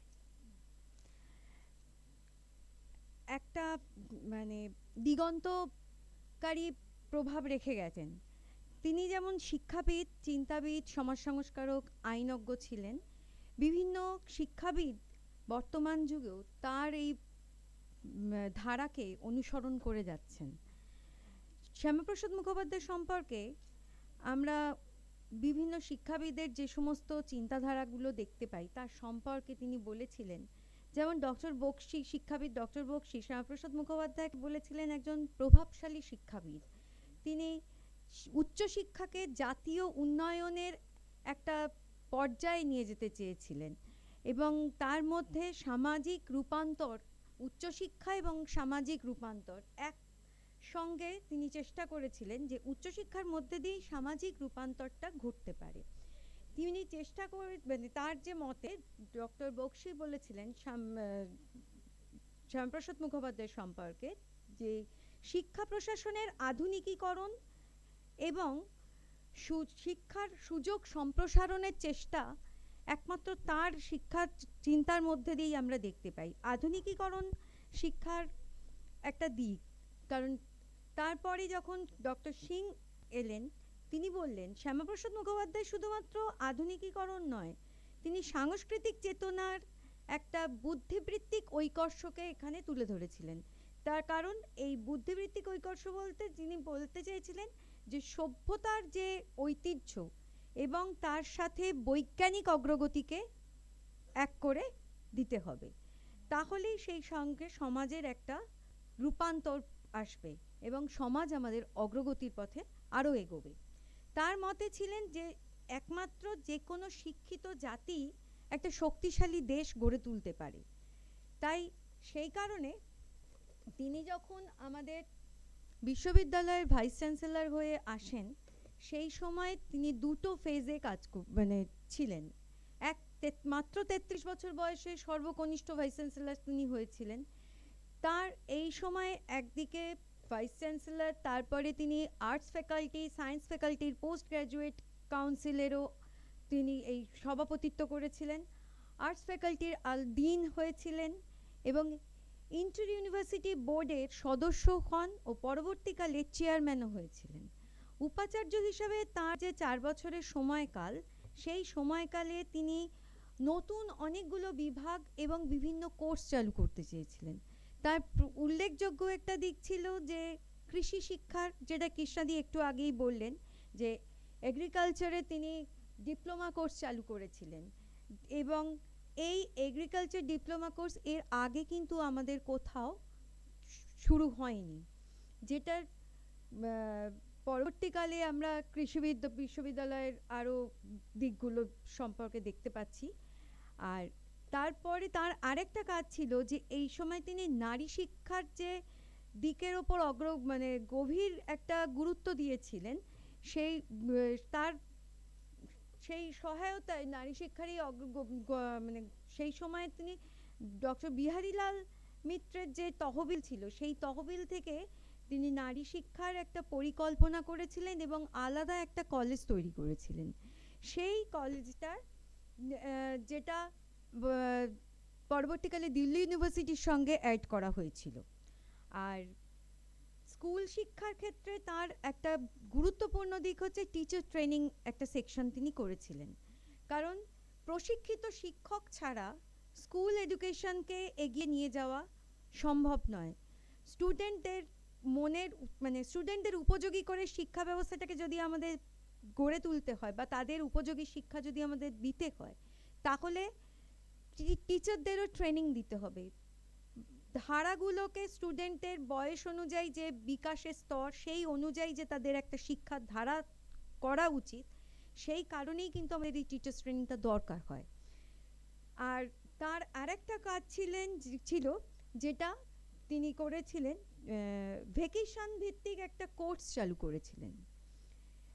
সেই কোর্সটা স্বল্পমেয়াদী একটা প্রশিক্ষণ পর্ব তার ছিল এবং এই কোর্সটা স্টুডেন্টদের সঙ্গে সঙ্গে টিচারদেরও আলাদাভাবে একটা প্রোগ্রাম করা হয়েছিল, যে মানে টিচারদের ছুটি এবং স্টুডেন্টদের ছুটির এই সময়কালীন দুজনদের আলাদা আলাদা একটা কোর্স পর্ব চালু করা হবে। আর আরেকটা জিনিস ছিলেন যে শিক্ষা বিভাগ, যে মানে ইউনিভার্সিটিতে যে শিক্ষা পদ্ধতিটা ছিল তার মধ্যে চাইনিজ আর টিবেটিয়ান, এই দুটো শিক্ষা বিভাগ তিনি আলাদাভাবে চালু করেছিলেন। আর আশুতোষ মুখোপাধ্যায়ের আমরা মিউজিয়াম ইন্ডিয়ান আর্ট, মানে Ashutosh museum of Indian art আমরা দেখতে পাই ইউনিভার্সিটিতে। ফাইন আর্ট গ্যালারিজ করেছিলেন। বিশ্ববিদ্যালয়ের কর্তৃক প্রত্নতাত্ত্বিক যে খনন কার্য, সেটা আলাদাভাবে তিনি এই সময় শুরু করেন। আর স্টুডেন্টদের সুবিধার্থে তিনি এই ইনফরমেশন একটা বোর্ড তৈরি করেছিলেন, যেখানে এসে স্টুডেন্টরা এবং বিভিন্ন মানুষ যাদের কিছু প্রয়োজন আছে উচ্চশিক্ষা সম্পর্কেই হোক যাই হোক, তারা যাতে প্রপার গাইডেন্সটা পান, সেই জন্য তিনি ইনফরমেশন বোর্ড একটা চালু করেছিলেন। আর আরেকটা দিক আমরা দেখি যে এই সময় হিন্দি ভাষার প্রবর্তন করেছিলেন এবং হিন্দি অনার্স আর উর্দু বাংলার আলাদা করে অনার্স কোর্স চালু করেছিলেন, যেগুলো বিশেষ করে উর্দু আর হিন্দি এই দুটো অনার্স কোর্স চালু ছিল তার অন্যতম একটা দিক। এই ক্ষেত্রে আমরা তার যে আরও যে উদ্যোগগুলো দেখি, সেখানে তিনি করেছিলেন বৈজ্ঞানিক পরিভাষা তৈরি করেছিলেন। বৈজ্ঞানিক পরিভাষার একটা বাংলা রূপ তিনি দিয়েছিলেন।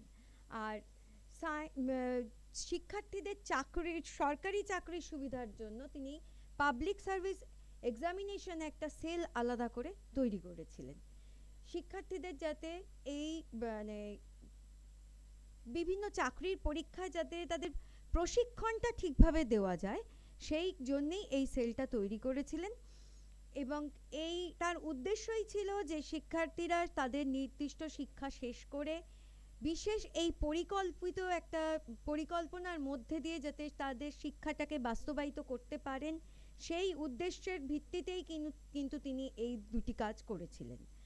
আর আরেকটা ছিল যে তিনি করেছিলেন এই সময় বাংলা বানানের স্ট্যান্ডার্ডাইজেশন করেছিলেন। এটা একটা খুব উল্লেখযোগ্য কাজ ছিল তার। এবং তিনি একটু আগে কৃষ্ণাদি বলেছেন যে প্রথম কলেজ কোড তিনি তৈরি করেছিলেন, আর ম্যাট্রিকুলেশন রেগুলেশন তিনি তৈরি করেছিলেন যাতে শিক্ষার্থীদের শিক্ষার ক্ষেত্রে বয়সের কোনো নির্দিষ্ট সময়সীমা না থাকে।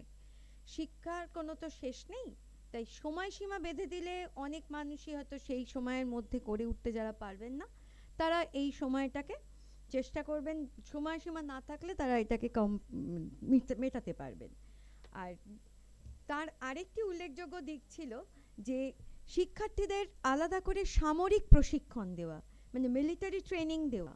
এটা তার একটা অন্যতম কাজ, কারণ তার উদ্দেশ্যই ছিল যে দেশের উন্নতি কখনো থেমে যাবে যদি স্টুডেন্টের উন্নতি না ঘটে। তাই শিক্ষার্থীদের উন্নয়নমূলক কিছু কাজের জন্য তাকে সামরিক শিক্ষা যদি দেওয়া যায় তাহলে সেই তার সব দিকের একটা সামরিক শিক্ষাতে তো আমরা তার মানে অলরাউন্ড একটা ডেভেলপমেন্ট দেখতে পাই। তাহলে স্টুডেন্টের একটা অলরাউন্ড ডেভেলপমেন্ট হলে তার শিক্ষা দিকটাও অনেক বেশি প্রভাবিত হবে। শুধুমাত্র আর শারীরিক স্বাস্থ্যের ওপর জোর দিয়ে তিনি স্টুডেন্ট ওয়েলফেয়ার একটা ডিপার্টমেন্ট আলাদাভাবেই করেছিলেন, যেটা শিক্ষার্থীদের শারীরিক দিক থেকে মানসিক দিক থেকে সমস্ত কিছু মানে তার সমস্ত দিকগুলো থেকে তাকে আরো উন্নত একটা সম্প্রসারিত পদক্ষেপ নিতে সাহায্য করে। আরেকটি উল্লেখযোগ্য কাজ ছিলেন তার এই সময়ে অনগ্রসর শ্রেণী যারা ছিলেন আলাদা করে তাদের হোস্টেলটাকে আলাদা তুলে দিয়ে একটা টোটাল হোস্টেল তৈরি করা হয়েছিল। তার উদ্দেশ্যই ছিল যে তাদের মধ্যে একটা ভ্রাতৃত্ব বোধ গড়ে তোলা, এখানে যাতে শ্রেণীগত কোনো বৈষম্য স্টুডেন্টদের মধ্যে না থাকে তার উদ্দেশ্যেই তিনি এই একটা টোটাল স্টুডেন্ট হোস্টেল করেছিলেন যেখানে কোনো ভাগ থাকবে না। সমস্ত ধরনের স্টুডেন্টরা শিক্ষার্থীরা এখানে এই শিক্ষা মানে থাকতে পারবে, আর তাদের থাকার যাতে সুবিধা হয় সেই জন্য তিনি হোস্টেলের রুম রেন্টটাকে কমিয়ে দিয়েছিলেন যাতে সবাই সেই হোস্টেলটাকে মানে অ্যাফোর্ড করতে পারেন। তার শিক্ষার ইউনিভার্সিটির ভাইস চ্যান্সেলর থাকাকালীন আরেকটি দিক হচ্ছে ইউনিভার্সিটির ফাউন্ডেশন ডেটাকে তিনি সেলিব্রেট করেছিলেন, মানে 24 জানুয়ারিটাকে। তিনি তার উদ্দেশ্য ছিল যে মানে এই ইউনিভার্সিটি ফাউন্ডেশন ডে সেলিব্রেট করতে শিক্ষার্থীরা বিভিন্ন কলেজ থেকে ব্যানার, তাদের কলেজের ব্যানার ব্যাচ নিয়ে যে অনুষ্ঠানগুলোতে যোগ দিত, সেই অনুষ্ঠানে যাতে শিক্ষকরাও আসেন সেই দিকে, কারণ স্টুডেন্টরা তো কোনো সময়ই একা যান না, তাদের সাথে শিক্ষক এবং শিক্ষার্থী একসাথেই যান। এবং এই যে প্রোগ্রামটা করা তার উদ্দেশ্য হচ্ছে যে শিক্ষার্থীর মধ্যে একটা ব্যক্তিগত নিবিড় সম্পর্ক তৈরি হোক, কারণ শিক্ষার্থীর সঙ্গে যদি সম্পর্ক ভালো না থাকে সেই শিক্ষাটা শিক্ষার্থীর কাছে খুব বেশি মানে মনোগ্রাহী হয় না, আন্তরিক হয় না। শিক্ষক এবং শিক্ষার্থীর যে সম্পর্ক সেটা একটা ফিলোসোফার গাইডের সম্পর্ক হবে, যেখানে তার সঙ্গে তার একটা খোলামেলা এবং মানে একটা বাউন্ডারিজও থাকবে, যেখানে শিক্ষার্থী তার সমস্ত দিকের একটা সুবিধা অসুবিধা মানে শিক্ষকের কাছে বলতে পারবেন, শিক্ষকও তাকে সেইভাবে সাহায্য করতে পারবেন। এইটা তার একটা বিশেষ দিক ছিল, যাতে এই সম্পর্কটা মানে একদম গোড়া থেকে শিক্ষার্থীর মধ্যে একটা সুন্দর সম্পর্ক গড়ে ওঠে। তাছাড়া অ্যাপ্লাইড কেমিস্ট্রি বিভাগের কিছু কাজ তিনি করেছিলেন, সেই শিল্পজাত যে সমস্ত মানে দ্রব্যগুলো উৎপাদন হবে সেগুলো যাতে মার্কেটে তাদের একটা ছড়িয়ে দেওয়া যায় সেখান থেকে যাতে তারা একটা কিছু উপার্জন করতে পারে স্টুডেন্টদের এইভাবে। আর 1937-এ যখন বাংলার মানে ইউনিভার্সিটির সমাবর্তন অনুষ্ঠানে বাংলায় ভাষণ দেওয়ার জন্য তিনি রবীন্দ্রনাথকে আমন্ত্রণ জানিয়েছিলেন। এই সময় তিনি রবীন্দ্রনাথকে বিশ্ববিদ্যালয়ের সঙ্গীত হিসেবে একটি গান রচনা করতে বলেছিলেন। রবীন্দ্রনাথ সেখানে তার জন্য দুটো গান করেছিলেন, একটা চলো যাই গান, আর একটি ছিল ভুলে গেলাম, বলছি, চলো শুভ কর্মপথে ধরো নির্ভর গান। এই যে গান দুটি, তিনি প্রথম গানটা মানে 1937 সালে বিশ্ববিদ্যালয়ের সমাবর্তনে গাওয়া হয়েছিল, এবং পরেরটা 2007 সালে বিশ্ববিদ্যালয়ের সার্ধশতবর্ষেতে এই গানটিকে তখন বিশ্ববিদ্যালয়ের সঙ্গীত হিসাবে আলাদা করে মর্যাদা দেওয়া হয়। এই ডক্টর শ্যামাপ্রসাদ মুখোপাধ্যায়ের যে শিক্ষা চিন্তা, তার শিক্ষা চিন্তার প্রভাব আমরা জাতীয় শিক্ষানীতি 2000 মানে NAP 2020-তে তার একটা প্রভাব আমরা দেখতে পাই। কারণ তিনি তার যে শিক্ষার দিকগুলো আমরা দেখতে পাচ্ছি, সেই দিকগুলো ধরেই কিন্তু আমাদের NAP 20-র কিছু কিছু দিক আমরা কনস্ট্যান্টলি দেখতে পাই। যেমন প্রথম দেখি যে পাঠ্যক্রম একটা রিফর্ম, কারিকুলাম রিফর্মসের ওপর তিনি খুব জোর দিয়েছিলেন।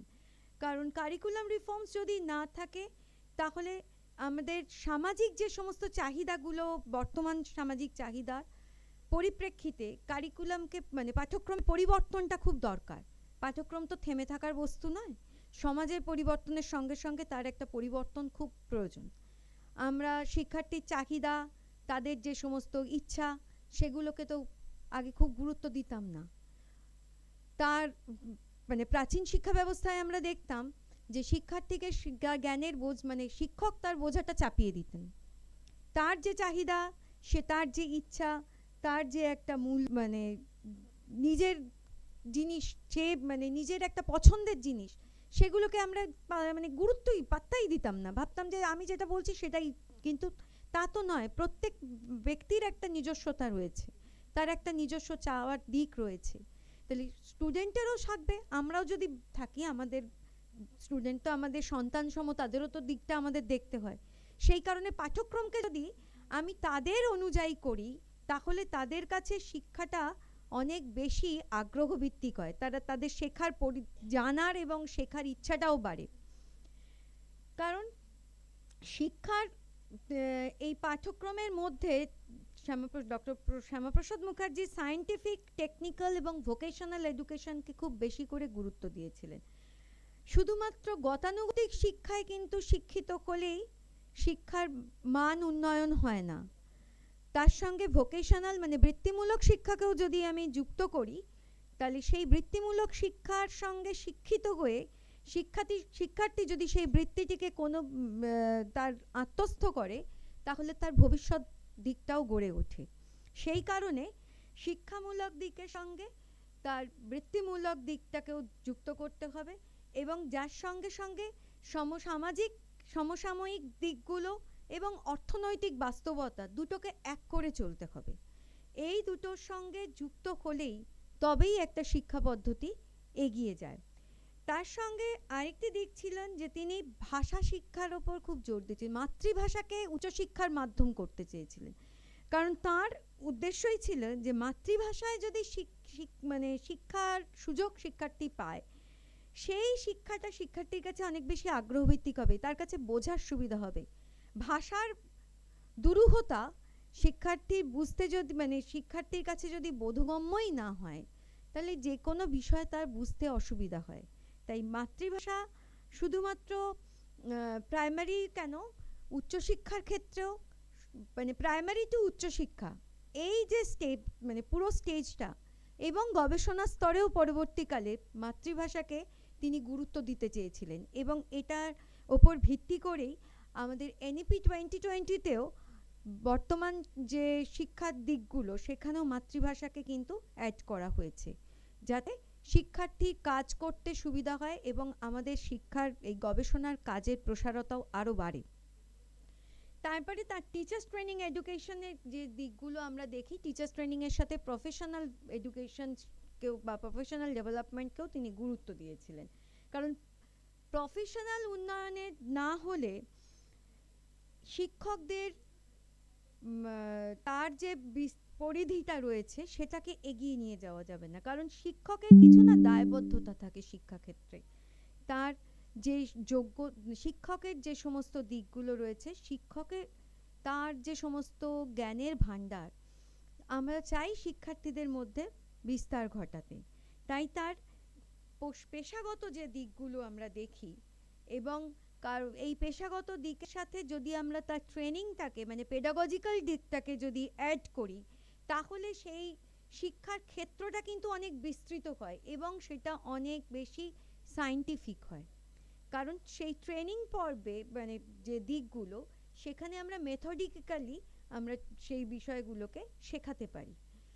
কারণ প্রত্যেকটা বিষয় শেখানোর একটা মেথড থাকে, যার জন্যে আমরা বর্তমানে বিএডটাকে খুব বেশি করে গুরুত্ব দিচ্ছি, যাতে শিক্ষার মাধ্যমিক শিক্ষা এবং উচ্চ মাধ্যমিক শিক্ষার ক্ষেত্রে বিএড এর এই যে স্টেপগুলো রয়েছে, তার যে দিকগুলো মানে আমি এক একটা বিষয় শেখানোর জন্য না কিছু কিছু দিক রয়েছে। দিক বলতে আমি বলছি যে টেকনিক্যালি কিছু দিক আছে, যেমন কোনোটাতে বিভিন্ন আমরা চার্ট মডেল বিভিন্নতে ইউজ করি, সেইগুলো যদি আমরা শিক্ষার ক্ষেত্রে আরও বেশি করে আনি, অডিও ভিজুয়াল এইডস তো আমরা এখন বর্তমানে এটার উপর ভীষণ ডিপেন্ডেন্ট হয়ে গেছি, কারণ এটা ছাড়া আমাদের শেখানো অসুবিধা হয়ে যায়। কারণ শেখার সঙ্গে সঙ্গে দেখলে দুটো একসাথে হলে তার অনেক বেশি গুরুত্ব বাড়ে। এই সঙ্গে সঙ্গে তিনি আরেকটি দিকের উপরও আমরা খুব জোর দিচ্ছি এখন, নারী শিক্ষা।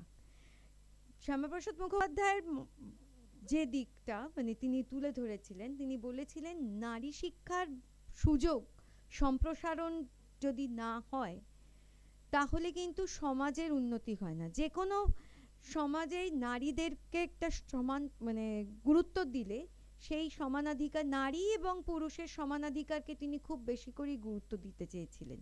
কারণ বৃহত্তর শিক্ষার যে অন্তর্ভুক্তি এবং সামাজিক অগ্রগতি, এই দুটো এক বৃহত্তর অঙ্গীকারবদ্ধ জায়গা এবং তার যে প্রতিফলন নারী শিক্ষার সমর্থন তিনি শিক্ষার ক্ষেত্রে এবং বলেছিলেন যে বৈষম্যটাকে হ্রাস করতে হবে। যে নারী শিক্ষার মানে শিক্ষার মাধ্যম বলতে শুধুমাত্র পুরুষরা করছে তা নয়, নারী এবং পুরুষ সমানভাবে এই দুটো দিককে এক আনতে হবে, যাতে সামাজিক অংশগ্রহণে তাদের বৃদ্ধি ঘটে এবং সমাজ আরও বেশি করে এগিয়ে যাবে নারীদের শিক্ষিত করলে। কারণ তার উদ্দেশ্য ছিল জাতীয় উন্নয়ন এবং জাতীয় উন্নয়নের সঙ্গে সঙ্গে নারীদের অংশগ্রহণ।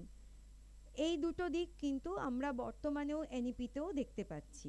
আর স্টুডেন্ট ওয়েলফেয়ার যে সমস্ত দিকটা দেখি, যে শিক্ষার্থী কল্যাণকে শ্যামাপ্রসাদ মুখোপাধ্যায় তো একটা অন্য দিক থেকে তুলে ধরেছিলেন।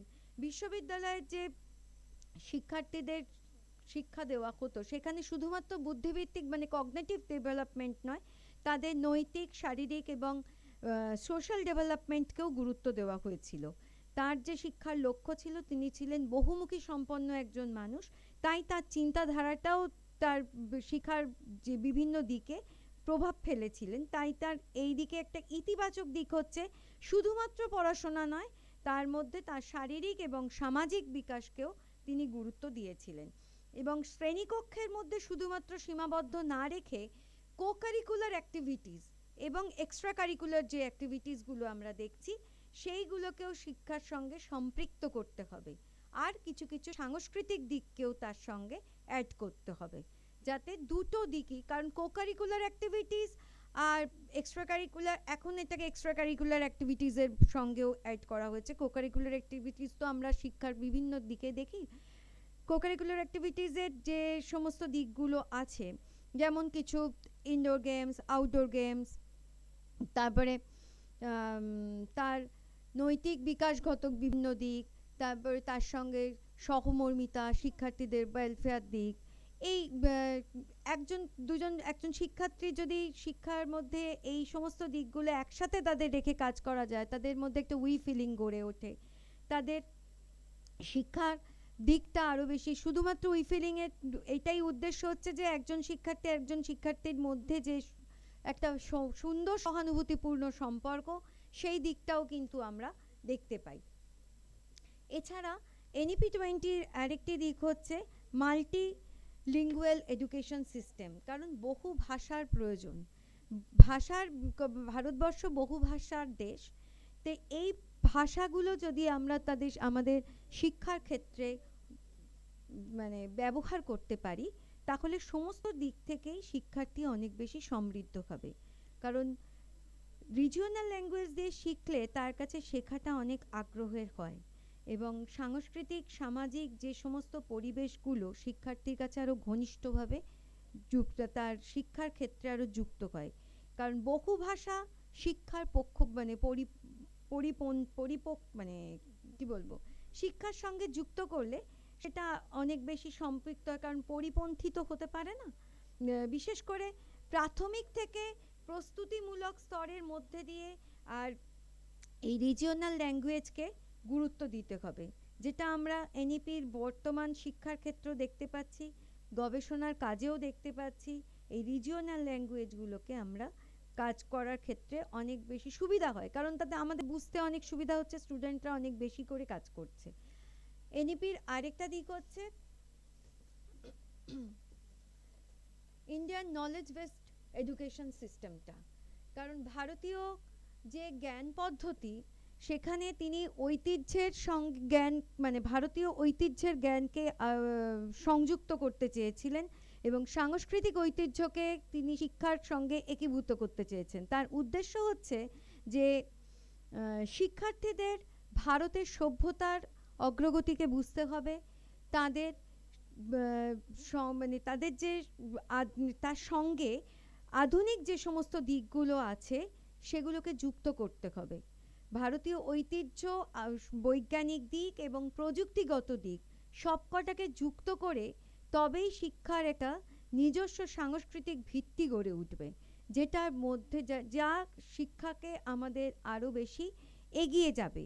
আমাদের দেশ শিক্ষা এর মধ্যে দিয়ে আমাদের শিক্ষা যে ব্যবস্থাটা, সেটা আরও বর্তমান সময়ের উপযোগী হবে, এবং বিশ্বের দরবারে আমাদের দেশকে পৌঁছতে আরও সুবিধা হবে।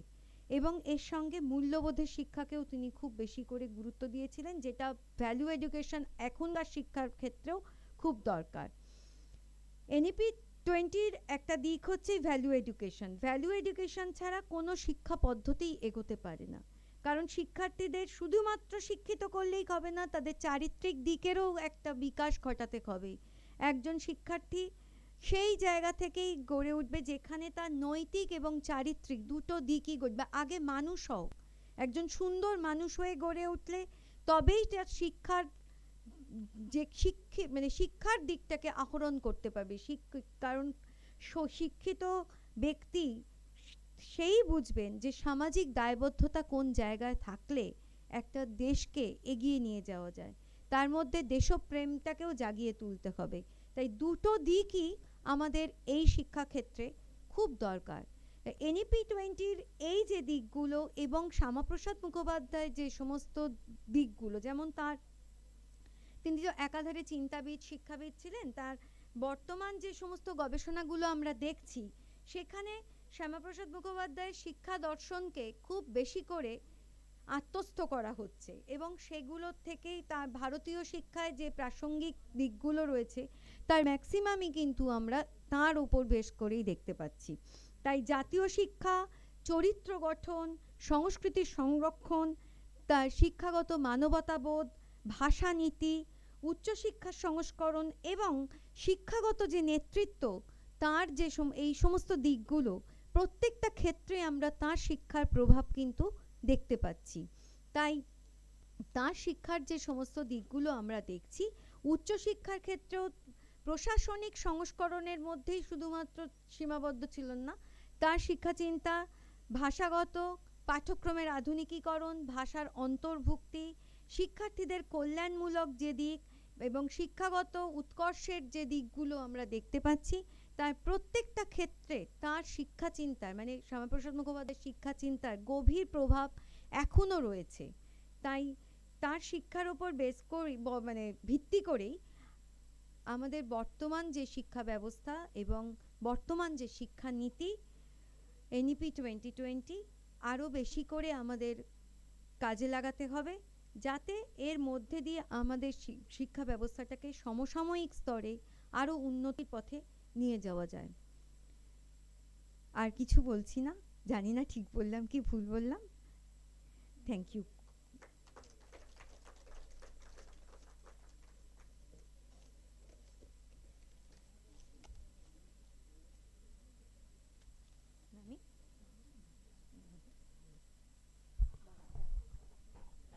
অনেক ধন্যবাদ প্রফেসর ব্যানার্জি আর প্রফেসর ভট্টাচার্য। কৃষ্ণাদির বক্তব্য তো রাজনীতি এবং ইতিহাস নিয়ে, আর প্রফেসর ভট্টাচার্যের কন্ট্রিবিউশন বক্তৃতা ছিল শিক্ষা নিয়ে। ওনার বক্তৃতাটি শুনতে শুনতে এখন আমি বুঝতে পারছি আমাদের ন্যাশনাল লাইব্রেরির যে ওল্ড রিডিং রুম সেটাকে রিকনস্ট্রাক্ট করে এখন যেটা হয়েছে তার নামকরণ হয়েছে ডক্টর শ্যামাপ্রসাদ মুখার্জি ভাষা ভবন। কেন হয়েছে সেটা প্রফেসর ভট্টাচার্যের বক্তৃতা শুনে এখন বুঝতে পারছি। যাই হোক, আমি দুজন বক্তাকেই অনুরোধ করব আসন গ্রহণ করতে, এবং এখন হচ্ছে ছোট্ট একটা কোয়েশ্চেনের সেশন। যদি কারুর কোনো প্রশ্ন থাকে অবশ্যই থাকবে, আপনারা একটু করুন। ধন্যবাদ।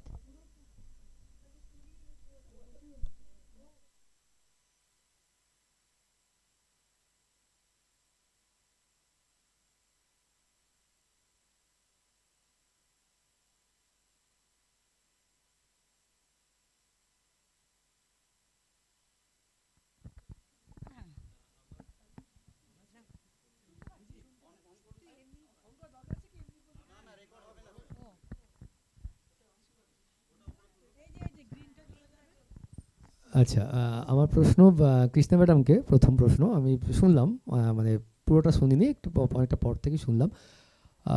আপনি যেটা বললেন সেটা হচ্ছে নেতাজির মিশ্র অর্থনীতির যে আমাদের ভারতবর্ষে মিশ্র অর্থনীতির যে সূচনা, তার জন্য নেতাজির একটা বড় ভূমিকা। তো সেটা আমরা তো জানি যে ভারতবর্ষ মিশ্র অর্থনীতির দেশ, যেহেতু শ্যামাপ্রসাদ মুখার্জির একটা ফর্টনাইট এবং তার উপর আলোকপাত করছি আমরা। সেক্ষেত্রে আমার জিজ্ঞাসা, এবং আমি এটা মানে জানতে চাইছি যে এই যে ধারণাটা যে মিশ্র অর্থনীতির এবং নেতাজির যে রাজনৈতিক যে চিন্তাভাবনা ছিল সেটা শ্যামাপ্রসাদ মুখার্জিকে কতটা প্রভাবিত করেছিল, এবং শ্যামাপ্রসাদ মুখার্জির অর্থনৈতিক ভাবনাকে কতটা প্রভাবিত করেছিল, বা তার ঐতিহাসিক প্রেক্ষাপটই বা কী আছে, বা রাজনৈতিক প্রেক্ষাপট কী আছে, যদি একটু আলোকপাত করেন। যদি রাজনৈতিক দিক থেকে বলি তাহলে শ্যামাপ্রসাদ মুখার্জি এবং সুভাষচন্দ্র বসু দে আর চিজ অ্যান্ড চক। কারণ সুভাষচন্দ্র বসু, আমি কিন্তু কোনো ব্যক্তিগত সম্পর্কের ক্ষেত্রে যাচ্ছি না, যেটা ম্যাডাম বলেছিলেন, আমি রাজনৈতিক দিক থেকে বলছি। সুভাষচন্দ্র বসু ধর্ম আর রাজনীতিকে মেলানোর একদম তীব্র বিরোধী ছিলেন। হ্যাঁ, এবং সেখানে শ্যামাপ্রসাদ মুখার্জি সেই কাজ, যদিও তখন যখন শ্যামাপ্রসাদ মুখার্জি ধর্মের সঙ্গে রাজনীতিকে মেলাচ্ছেন তখন কিন্তু সুভাষ বসু নেই বাংলায়, এটা কিন্তু মনে রাখতে হবে, তখন সুভাষ বসু নেই। কিন্তু যখন হিন্দু মহাসভার কোনো সভা হতো তার বিরোধিতা করতেন সুভাষ বোস। কিন্তু আবার যখন আমাদের ক্যালকাটা কর্পোরেশনের ইলেকশন হচ্ছে তখন সুভাষ বোস শ্যামাপ্রসাদ মুখার্জির কাছে যাচ্ছেন, গিয়ে প্রস্তাব দিচ্ছেন যে একসঙ্গে যদি মানে কর্পোরেশনের বোর্ড গঠন করা যায়। কিন্তু সেখানে একটা আদর্শের লড়াই তো ছিলই, তার থেকেও বেশি ছিল ইগোর লড়াই। কারণ বাংলায় তখন বাংলার রাজনীতির কে নেতৃত্ব দেবে সেটা নিয়ে একটা লড়াই ছিল। কারণ বাংলা কংগ্রেসের সদস্যরা তখন, অন্যান্য যারা নেতা, তারা তখন খুব দুর্বল। শক্তিশালী যিনি ছিলেন মেদিনীপুরের বীরেন শাসমল, যাকে কংগ্রেস জায়গা দিচ্ছিল না, যেটা আমি বললাম যে নিচু শ্রেণী, নিম্ন বর্ণের প্রতি তার কংগ্রেসের যে আচরণ, সেইটা নিয়ে কিন্তু একটা লড়াই ছিল। এবং শ্যামাপ্রসাদ মুখার্জি এটা মনে করতেন, তিনি লিখেওছেন যে কংগ্রেসি রাজনীতিতে থাকলে আমি এত সহজ এত উঁচু পদে যাব না। এবং যেটা আমি এখানে বললাম না, এখন যেহেতু খোলাখুলি আলোচনা হচ্ছে, তিনি বলেছিলেন যে কংগ্রেসি রাজনীতিতে বা কংগ্রেসে কেউ জেলে না গেলে উঁচু বড় নেতা হতে পারে না। সেটা আমাদের মানে কংগ্রেসে যারা বড় নেতা তারা জেল খাটেনি এরকম কেউ নেই। হ্যাঁ, এবং হিন্দু মহাসভায় তার ল্যাডারটা অনেক সহজ ছিল। কিন্তু এই রাজনৈতিক দিক থেকে কিন্তু তারা পরস্পর বিরোধী ছিলেন, কিন্তু আবার কখনো কখনো রাজনৈতিক স্বার্থ ছাড়া বাংলার স্বার্থের জন্য পারস্পরিক আলোচনা করেছেন, কিন্তু ঐক্যমতে পৌঁছাতে পারেননি, ঐক্যমতে আসেননি। আর যদি মিক্সড ইকোনমি, তাহলে সুভাষ বোসের বই পড়লেই তো সেটা বোঝাই যায়। কিন্তু সুভাষ বোসের এই যে অর্থনৈতিক চিন্তাভাবনা বা তার যে বৈজ্ঞানিক চিন্তাভাবনা, ভীষণ প্রোগ্রেসিভ বৈজ্ঞানিক চিন্তাভাবনা, সেখানে কিন্তু সুভাষ বোস তো শেষ পর্যন্ত প্ল্যানিং কমিশনে থাকতে পারেননি, তিনি তো দেশেই ছিলেন না। এবং প্ল্যানিং কমিশন যখন সেটাকে গ্রহণ করেছিলেন, আমাদের তারপর যখন সবাই জানি আমরা 51 থেকে যে ফার্স্ট 5 ইয়ার প্ল্যানিং চালু হয়, তার আগে যে প্ল্যানিং কমিশন যখন গ্রহণ করেছিলেন তখন মিক্সড ইকোনমির কথা বলছেন, এবং তখন কিন্তু তারা সুভাষ বোসকে আর রেফার করছেন না, তারা কিন্তু সুভাষ বোসকে রেফার করছেন না। সেই জন্য আমরা বেশিরভাগ জায়গায় মিক্সড ইকোনমির আবার আমাদের যেটা দোষ, পায়োনিয়ার বা জনক হিসাবে আমরা নেহেরুর নাম পাচ্ছি, কিন্তু নেহেরুর অনেক আগে সুভাষ বোস কিন্তু মিক্সড ইকোনমির কথা বলে গেছেন। কাজেই শ্যামাপ্রসাদ মুখার্জি সরাসরি অর্থনৈতিক চিন্তাভাবনার ক্ষেত্রে সুভাষ বোসের দ্বারা প্রভাবিত হয়েছিলেন কিনা তার কোনো রেফারেন্স নেই, তিনি সুভাষ বোসের লেখা বই পড়েছিলেন কিনা তারও কোনো রেফারেন্স নেই, কারণ তার রাজনৈতিক গুরু ছিলেন দুজন, বিপিনচন্দ্র পাল এবং মদন মোহন মালব্য, কোথাও সুভাষ ছিলেন না। হ্যাঁ, কাজেই সেইখানে যেমন সুভাষের রাজনৈতিক গুরু ছিলেন চিত্তরঞ্জন দাস, সেরকম আমরা রেফারেন্স পাচ্ছি না। কিন্তু এই যে মিক্সড ইকোনমির কনসেপ্টটা কিন্তু সুভাষ বোসই প্রথম এনেছিলেন, সেই কৃতিত্বটুকু কিন্তু তার প্রাপ্য। ঠিক আছে, ঠিক আছে,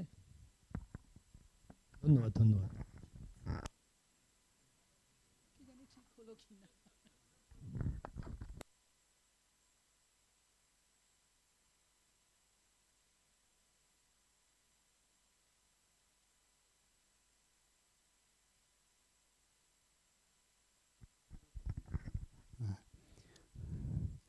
আপনাদের অসাধারণ বক্তব্যের জন্য ধন্যবাদ জানাই প্রথমে। তা আমার একটা কথা একটু জানতে ইচ্ছে করছে, সেটা হচ্ছে ওই ফেজটা কিভাবে হয়েছিল। একটা জায়গা যে সুরাবর্দী, মুসলিম লীগ এবং তৎকালীন কংগ্রেস, তাদের এই যে ভিন্ন ভিন্ন মতের এগেনস্টে ডক্টর শ্যামাপ্রসাদ মুখার্জি নিজের মতটা যে প্রতিষ্ঠা করেছিলেন, কিভাবে এই পদ্ধতিটা একটু মানে তখন হিন্দু জনসংঘ কতটা শক্তিশালী হয়েছিল যে উনি তার মতটা প্রতিষ্ঠা করতে পারলেন, এই জায়গাটা একটু জানতে ইচ্ছে। হিন্দু মহাসভা জনসংঘ তখন হয়নি, জনসংঘ 1951-এ শ্যামাপ্রসাদ মুখার্জি প্রতিষ্ঠা করছেন, তখন ছিল হিন্দু মহাসভা, যেটা 1915-তে হিন্দু মহাসভা প্রতিষ্ঠিত হচ্ছে, আরএসএস প্রতিষ্ঠিত হচ্ছে 1925-এ। এবং আরএসএস যেহেতু বরাবরই খানিকটা আড়ালে থেকে কাজ করত, হিন্দু মহাসভাকে সে অনেকটা প্রভাবিত করলেও আরএসএস সামনে আসতো না, যার জন্য এখনও রেজিস্টার্ড অর্গানাইজেশন নয়, এবং তখন ছিল হিন্দু মহাসভা। এবারে এটা শ্যামাপ্রসাদ মুখার্জি কী করে নিজেকে প্রতিষ্ঠা করলেন, এটা বলতে গেলে বলতে হয় যে তখন বাংলা কংগ্রেসও তাই চাইছিল, বঙ্গভঙ্গই চাইছিল। আর সোহরাওয়ার্দী যার কথা বলছেন, সোহরাওয়ার্দী মুসলিম লীগের হয়ে 1939-এ উনি প্রধানমন্ত্রী হচ্ছেন, এবং সোহরাওয়ার্দী এবং শরৎচন্দ্র বসু তারা দুজনে মিলে কিন্তু অখণ্ড বাংলার কথা বলছেন। সোহরাওয়ার্দী কিন্তু বঙ্গভঙ্গের কথা বলছেন না, অখণ্ড বাংলার কথা বলছেন। এবং যখন এবং তাকে কিন্তু পেছন থেকে উস্কাচ্ছেন বলাই ভালো, জিন্না। হ্যাঁ, এবং যখন সেটা কলকাতা পাওয়ার জন্য, কলকাতাটাকে তার চাই। হ্যাঁ, এবারে যখন তিনি দেখছেন যে কলকাতা পাবেন না, তখন সোহরাওয়ার্দী সরে যাচ্ছেন। তখন শরৎচন্দ্র বসু একা কিছুদিন অখণ্ড বাংলার কথা বলছিলেন, কিন্তু তারপরে যখন বাংলার পরিস্থিতি যেটা হচ্ছে তাতে তিনি বুঝছেন যে অখণ্ড বাংলা হওয়া সম্ভব নয়, তখন তিনিও সরে যাচ্ছেন। কিন্তু এই যে হিন্দু হোমল্যান্ড মুভমেন্ট, এইটা কিন্তু যদি মানে দু চারটে কথা মিস করে গেছি, এই মানে বাংলা ভাগের জন্য 59টা সভা হয়েছিল। হ্যাঁ, 59টা জনসভা হয়েছিল। তার মধ্যে কিন্তু 37টা জনসভাই করেছিল জাতীয় কংগ্রেস, আর 12টা করেছিল হিন্দু মহাসভা, বাকি যে কটা দুজনের যৌথ উদ্যোগে। হ্যাঁ, কাজেই বাংলা কংগ্রেস যখন এতগুলো জনসভা করছেন বঙ্গভঙ্গের সপক্ষে, তাহলে বোঝা যাচ্ছে যে বাংলা কংগ্রেসও কিন্তু তখন বঙ্গভঙ্গ চাইছেন। এবং কিন্তু কংগ্রেসের একটা অসুবিধা ছিল, কংগ্রেস বাংলা ভাগের কথা বলছেন, কিন্তু কংগ্রেস কখনো সরাসরি আমরা শুধু হিন্দুদের স্বার্থ রক্ষা করতে চাই এইটা বলতে পারছে না। হ্যাঁ, এইটা বললে তো তাহলে কংগ্রেস কমিউনাল দল হয়ে যাচ্ছে, সেইটা বলতে পারছে না। কিন্তু কংগ্রেসও এটা বুঝতে পারছে যে বাংলা ভাগ না হলে হিন্দুদের স্বার্থ রক্ষা হবে না, সরাসরি কিন্তু শ্যামাপ্রসাদ মুখার্জি বলছেন। হ্যাঁ, সেইটা কিন্তু সেই মানে একেবারে কোনো রাগঢাক না করে বলা, সেটা শ্যামাপ্রসাদ মুখার্জি বলছেন। এবং তার সঙ্গে তো অনেক বড় বড় লোক ছিলেন, যদুনাথ সরকার ছিলেন, অত বড় ঐতিহাসিক, সুনীতি কুমার চট্টোপাধ্যায় ছিলেন, অত বড় ভাষাবিদ, এরা সবাই ছিলেন, উনি একা ছিলেন না। কিন্তু উনি পায়োনিয়ার ছিলেন, বা উনি সামনে এগিয়ে নেতৃত্ব দিতেন, এইটা মানে। এবং সোহরাওয়ার্দীর রোলটা কিন্তু একেবারেই মুসলিম লীগের স্বার্থ দেখাটাই তার রোল ছিল। নাহলে ফজলুল হক, যিনি কংগ্রেসের সঙ্গে যৌথভাবে মন্ত্রিসভা গঠন করতে চাইছে, সেই ফজলুল হকই তো একেবারে পাকিস্তান প্রস্তাব আনছেন লাহোরে। সেখানেই তো বোঝা যাচ্ছে যে কতটা তারা ভেতরে ভেতরে তারা সাম্প্রদায়িক চিন্তাভাবনা কতটা রাখছেন।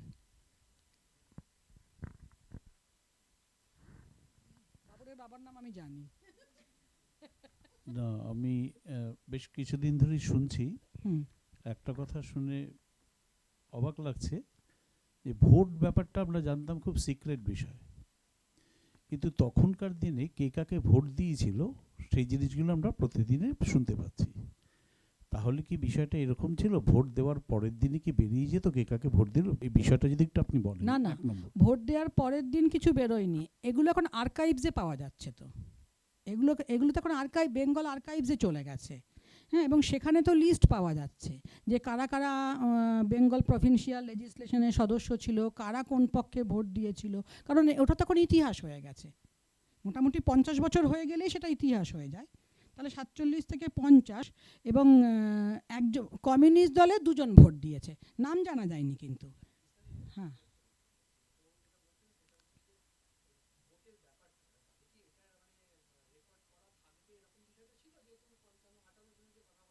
হ্যাঁ, হ্যাঁ, হ্যাঁ, হ্যাঁ, হ্যাঁ, যখন তখন হ্যাঁ একদম, তখন তো মানে একদম নাম ধরে ধরে গোনা হচ্ছে, নামগুলো তখন জানা যাচ্ছে না। ভোটের ভোট তো জানতেই হবে, না হলে কি করে বোঝা যাবে?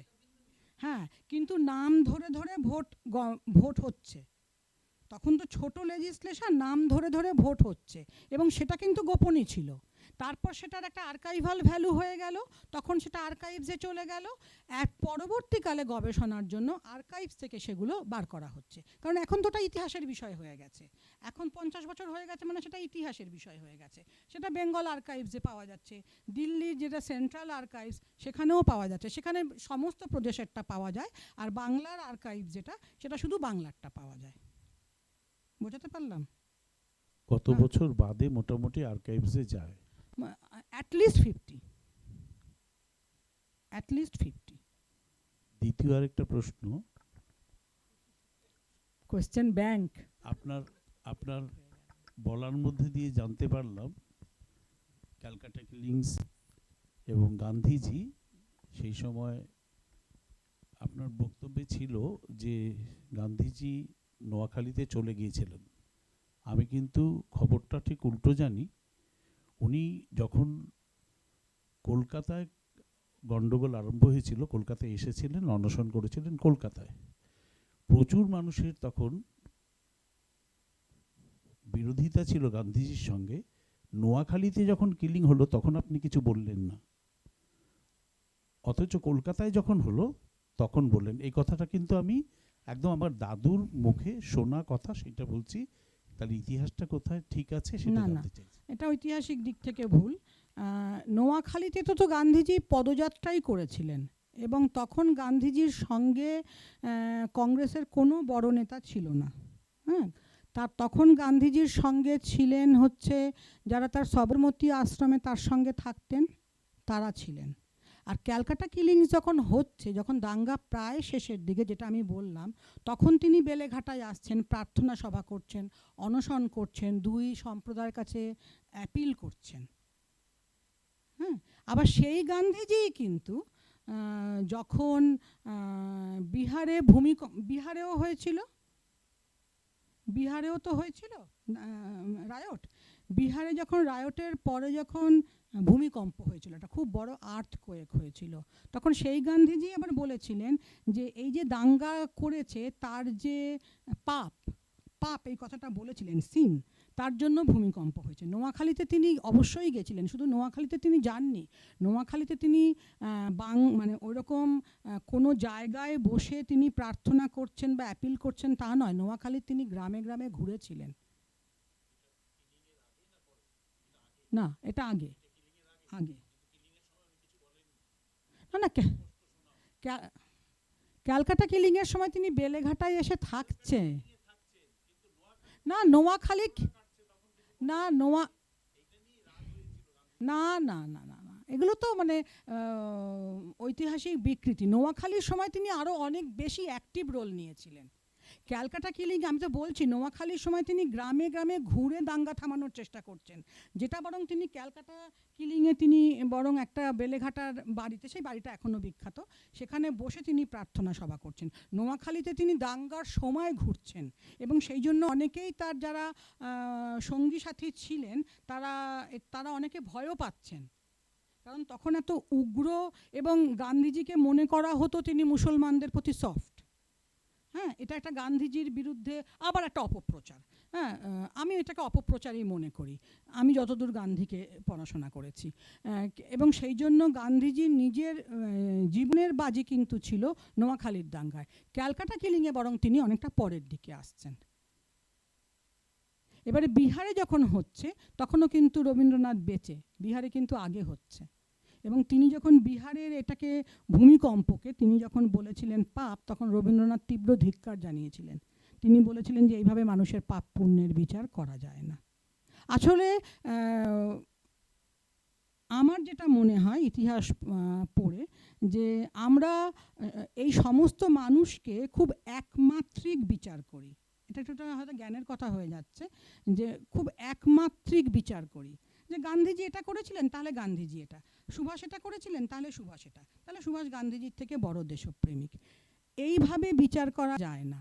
রবীন্দ্রনাথকে একবার জিজ্ঞেস করা হয়েছিল যে আপনার সবচেয়ে বড় দুর্বলতা কি, রবীন্দ্রনাথ বলেছিলেন ইনকনসিস্টেন্সি। আবার বলা হয়েছিল তাহলে আপনার সবচেয়ে বড় মানে স্ট্রেংথ কি, বলেছিলেন ইনকনসিস্টেন্সি। এই ইনকনসিস্টেন্সিটাই কিন্তু একজন বড় মানুষের পক্ষে তার সবচেয়ে বড় স্ট্রেংথ, সেটা আবার এখনকার রাজনীতিতে সেটাই সবচেয়ে বড় দুর্বলতা। কারণ এরা কখনোই একটা জায়গায় স্টিক করে থাকছেন না, একটা জায়গায় স্টিক করে থাকতে পারেন না। আমরা নিজেরাই থাকতে পারি না, তাহলে তারা কি করে থাকবেন? তবে সাম্প্রদায়িক দাঙ্গা থামানোর ক্ষেত্রে গান্ধীজির ভূমিকাই কিন্তু কংগ্রেসের নেতাদের এই জায়গায় একটা কথা জানতে চাইছি, ইনকনসিস্টেন্সি ইন দ্য সেন্স মানে নিজের মতের বিপরীতে কথা বলবেন, এই সেন্সে নয় তো?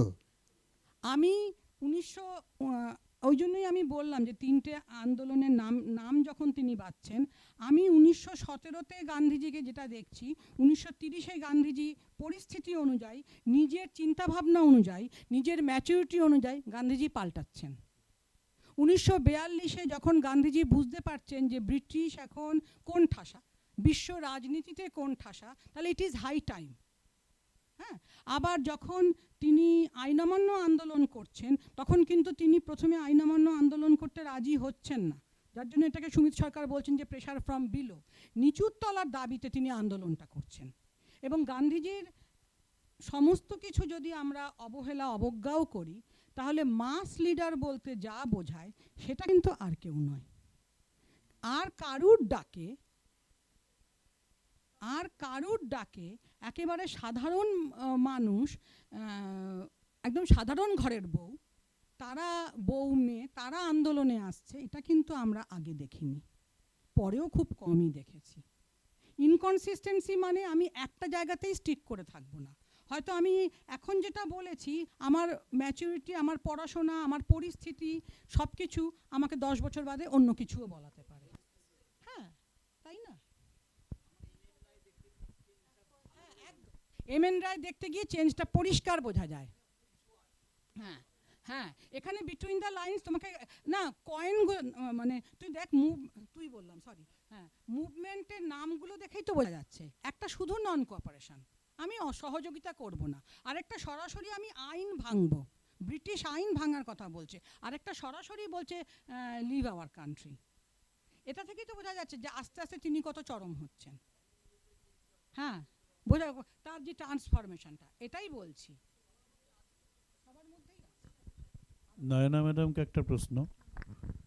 এত সব ভালো ভালো কথা এই সব পক্ষকালে জানতে পারছি, আপনাদের সিলেবাসে কখনো স্যারের ভূমিকা কোনো চ্যাপ্টার হিসেবে কখনো পড়ানো হয়েছে, বা এইটা এতদিন বাদে কি বোধগম্য হলো? যদি একটু করেন।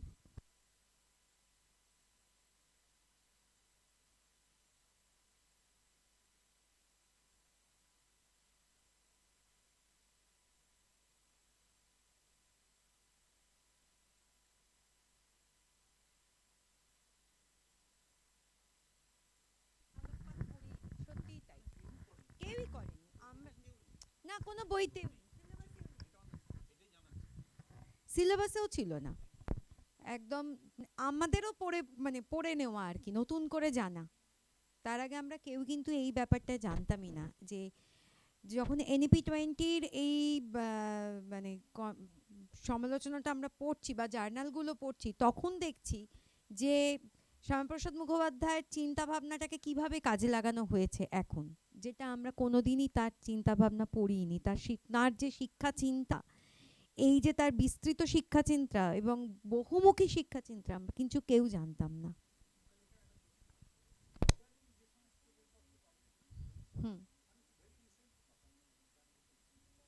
সেখানে কি কোনো লেখাতে শ্যামাপ্রসাদ বাবুর নাম দেওয়া আছে? NEP 20 রিলেটেড না, কোনো কিছু পেয়েছেন? না না না, এটা তাহলে আপনাদের নিজেদের হ্যাঁ, অ্যানালিসিস? এগুলো এখন তো অনেক গবেষণা হচ্ছে, সেই রিসার্চের মধ্যে দিয়েই বেরিয়ে আসছে। এর আগে আমরাও নিজেরাও জানি না, এবং কোনো সিলেবাসই কোথাওই ছিল না।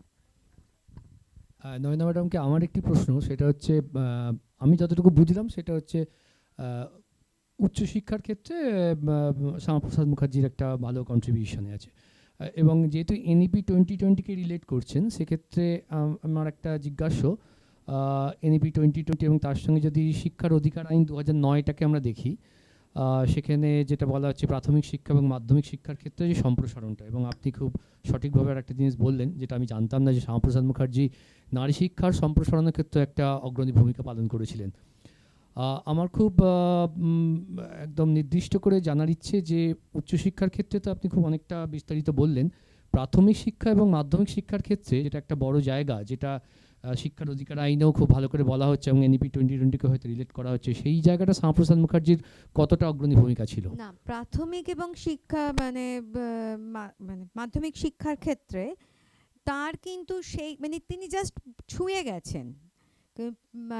উচ্চশিক্ষার ওপর তিনি যে জোরটা দিয়েছিলেন, প্রাথমিক শিক্ষায় জাস্ট শুধুমাত্রই বলা ছিল যে প্রাথমিক স্তর থেকে মাতৃভাষার প্রচলনটা শিক্ষার ক্ষেত্রে করতে হবে, এবং যার মধ্যে দিয়ে শিক্ষার্থী প্রথম থেকেই তার শিক্ষার একটা দিক তৈরি করতে পারবে। কারণ মাতৃভাষা হলে কি হয়, যে তার কাছে শিক্ষাটা অনেক সুবিধা হয়, বুঝতে সুবিধা হয়, সেইটা ভেবেই তিনি কিন্তু এইটুকুই বলেছেন, এবং তার প্রভাবটা, শিক্ষা চিন্তার সব প্রভাবটা উচ্চশিক্ষাতেই ফেলেছেন। তার যে দৃষ্টিভঙ্গিটা আমরা উচ্চশিক্ষাতেই দেখতে পাচ্ছি, বাকি কিন্তু ওই মানে আমি অন্তত এখনো, হয়তো আপনি বললেন, আমি এখন চেষ্টা করব ওই দিকগুলো একটু দেখতে, সেইভাবে আমারও চোখে পড়েনি, আমিও চেষ্টা করব খুঁজে দেখতে।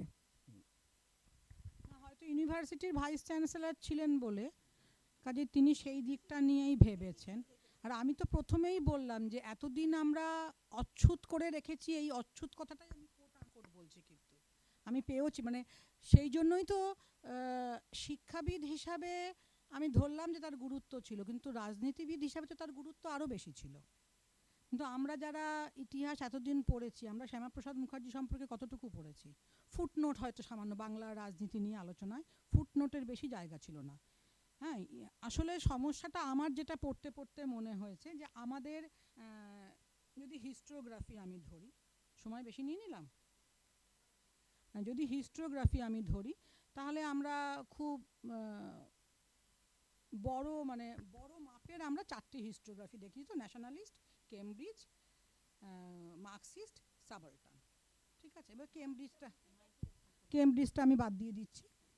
ন্যাশনালিস্ট হিস্টোরিয়ান যারা কংগ্রেসের হয়ে লিখতেন, তারা অবশ্যই শ্যামাপ্রসাদ মুখার্জির কথা লিখবেন না, তারা বাংলা কংগ্রেসের ভূমিকার কথাই লিখবেন, তো স্বাভাবিক। এমনকি অমলেশ ত্রিপাঠীর বইতেও অত ভিভিড বর্ণনা আছে নেহেরু, স্বাধীনতা সংগ্রাম ভারতের জাতীয় কংগ্রেস, যেটা দেশে ধারাবাহিক, তাও বই হিসাবে বেরিয়েছিল 1985-তে দেশে বেরিয়েছিল, 100 বছর জাতীয় কংগ্রেসের ইতে। সেখানেও কিন্তু শ্যামাপ্রসাদ মুখার্জির নাম জাস্ট একটা কোনো কিছু রেফারেন্স হিসাবে আসছে। হ্যাঁ, সাইড ক্যারেক্টার বললেও বেশি বলা হয়। আচ্ছা, আর মার্কসিস্ট হিস্টোরিয়ান তারা সব কিছুই, ইতিহাসের যে কোনো ঘটনা তারা কিন্তু বিশ্লেষণ করে শ্রেণী সংগ্রামের ভিত্তিতে, ক্লাস স্ট্রাগল, এবং তাদের কাছে সাম্প্রদায়িক চিন্তা একেবারে অচ্ছুত, কাজে তাদের লেখাতেও নেই। আর সাবাল্টানরা তো নিম্নবর্গের ইতিহাস, সেখানেও উনি ব্রাহ্মণ, উচ্চবর্ণের হিন্দু, এবং তারা তো মোটামুটি আমাদের যে জাতীয়তাবাদী আন্দোলন সেগুলোকেই তারা অনেকটা বিলিটল করে তারা কৃষক আন্দোলন, আদিবাসী আন্দোলনের উপর জোর দিয়েছেন, কাজে স্বাভাবিকভাবেই সেখানেও থাকবে না। আর ইতিহাস তো আমরা সেটাই জানতে অভ্যস্ত যেটা আমাদের কাছে রাখা হয়, তাই না? সেই জন্য এখন এই যে একটা এসছে, এটাতে অনেকের অনেক আপত্তি থাকলেও ইতিহাসের ছাত্রী হিসাবে আমার এটা ভালো লাগছে যে আমরা একটা অনেক অনালোকিত দিক আমরা জানতে পারছি। একটা মানুষের, আমরা তাকে জনক বলবো না, কিন্তু তার ভূমিকাটাও আমরা অস্বীকার করতে পারি না, এইটাই বলতে চাই এতকাল ধরে। কারণ ওই যে আলাদা আলাদা যারা এসছে তারা কেউই নয়, হয়তো যেখানে জনসংঘ বা হিন্দু মহাসভা বা বিজেপির প্রভাব বেশি, সেখানে হয়তো এর আগেই আলোচনা হয়েছে। আমাদের এখানে হিন্দু মহাসভা বা জনসংঘের প্রভাব বরাবরই কম, সেই জন্য এখানে আলোচনা কম হয়েছে। অন্য প্রদেশে কথা হয়তো আগেই হয়েছে, অবশ্যই। কারণ কিন্তু আশুতোষ মুখার্জিকেও কিন্তু এই বলরাজ মাধক বলছেন যে হি ওয়াজ এ স্টঞ্চ হিন্দু। হ্যাঁ, আশুতোষ মুখার্জিকেও কিন্তু এই কথাটা শুনতে হচ্ছে যে তিনি খুব কট্টর হিন্দু ছিলেন এবং কট্টর ব্রাহ্মণ্যবাদীও ছিলেন। কিন্তু আশুতোষ মুখার্জি একটা মাইলস্টোন ভাইস চ্যান্সেলরের হিসাবে, সেইখানে শ্যামাপ্রসাদ মুখার্জি একটা হচ্ছে বাবার, আমার যেটা মনে হয়েছে পড়তে পড়তে, ভাইস চ্যান্সেলর হিসাবে বাবার ছায়াতে খানিকটা আড়াল হয়ে গেছে, তাই না? মানে বড় লোকের অমিতাভ বচ্চনের অভিষেক বচ্চনের মতন খুবই ছেলে মানুষের উদাহরণ হলো, তাও বললাম। আরেকটা হচ্ছে রাজনীতিবিদ হিসাবে তার যদি ভূমিকা ধরতে চাই, তাহলে সেটা তো এতদিন ধরে যারা ইতিহাস লিখছে বিভিন্ন পক্ষে, শাসকের পক্ষে, শাসকের উল্টো পক্ষে, যদি শাসকের পক্ষে লেখে তাহলে শাসকের উল্টো পক্ষে রমিলা থাপা লিখছেন, ইরফান হাবিব লিখছেন, যারা মার্কসিস্ট হিস্টোরিয়ান, কিন্তু সেরকমভাবে তো আমরা সেরকমভাবে কেন পাচ্ছিই না? কারণ ওই তারা তো সব কিছু ক্লাস স্ট্রাগলের বিনিময়ে দেখছেন না, এবং সেখানে উচ্চ বর্ণের লোকেদের সঙ্গে নিম্ন বর্ণের সংগ্রামটা তাদের কাছে মূল। আর সাবাল্টানরা তো একেবারে নিম্ন বর্ণ নিয়েই আলোচনা করে, এটা আমার মনে হয়েছে পড়তে পড়তে, এটা আমার বিশ্লেষণ।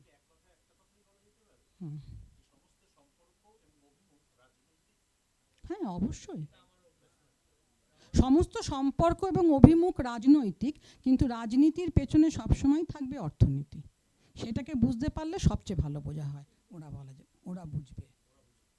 না, এটা একদম ঠিক কথা। চলো। আজকের বক্তৃতা দুটো এতই মনোজ্ঞ হয়েছে যে এত প্রশ্ন কিন্তু খুব কম আসে সেশনগুলোতে, কিন্তু আজকে আমি দুজনকেই বলবো একটু বসতে, কারণ এরপরে প্রফেসর কুন্ডু আমি অনুরোধ করছি সৌমিত্র দাকে এসে তাদের দুজনকেই মেমেন্টো উপহার দিতে এবং ভোট অফ থ্যাঙ্কস দিয়ে আমরা আজকের অনুষ্ঠানে সমাপ্তি ঘোষণা করব। আবার কালকে আমরা মিলিত হব।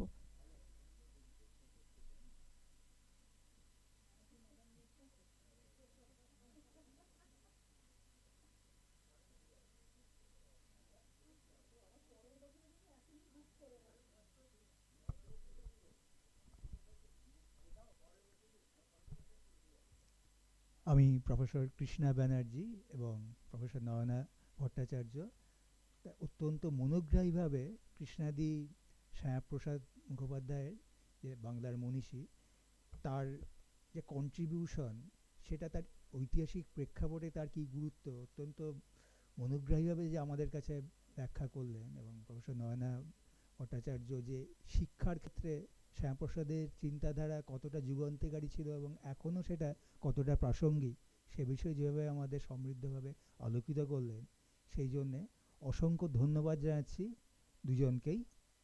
এবং আমরা অত্যন্ত সমৃদ্ধভাবে আলোচনা থেকে অনেক কিছু জানতে পারলাম এবং একটা নতুন দিক খুলে গেল, যেখানে আমরা এই আলোচনাতে আমরা সবাই অংশগ্রহণ করলাম। এটা সত্যি আমাদের কাছে একটা বড় পাওয়া থাকলো। দুজনকে অসংখ্য ধন্যবাদ জানাচ্ছি আমাদের এই তাদের মূল্যবান বক্তব্য দিয়ে সমৃদ্ধ করার জন্যে। কৃষ্ণদি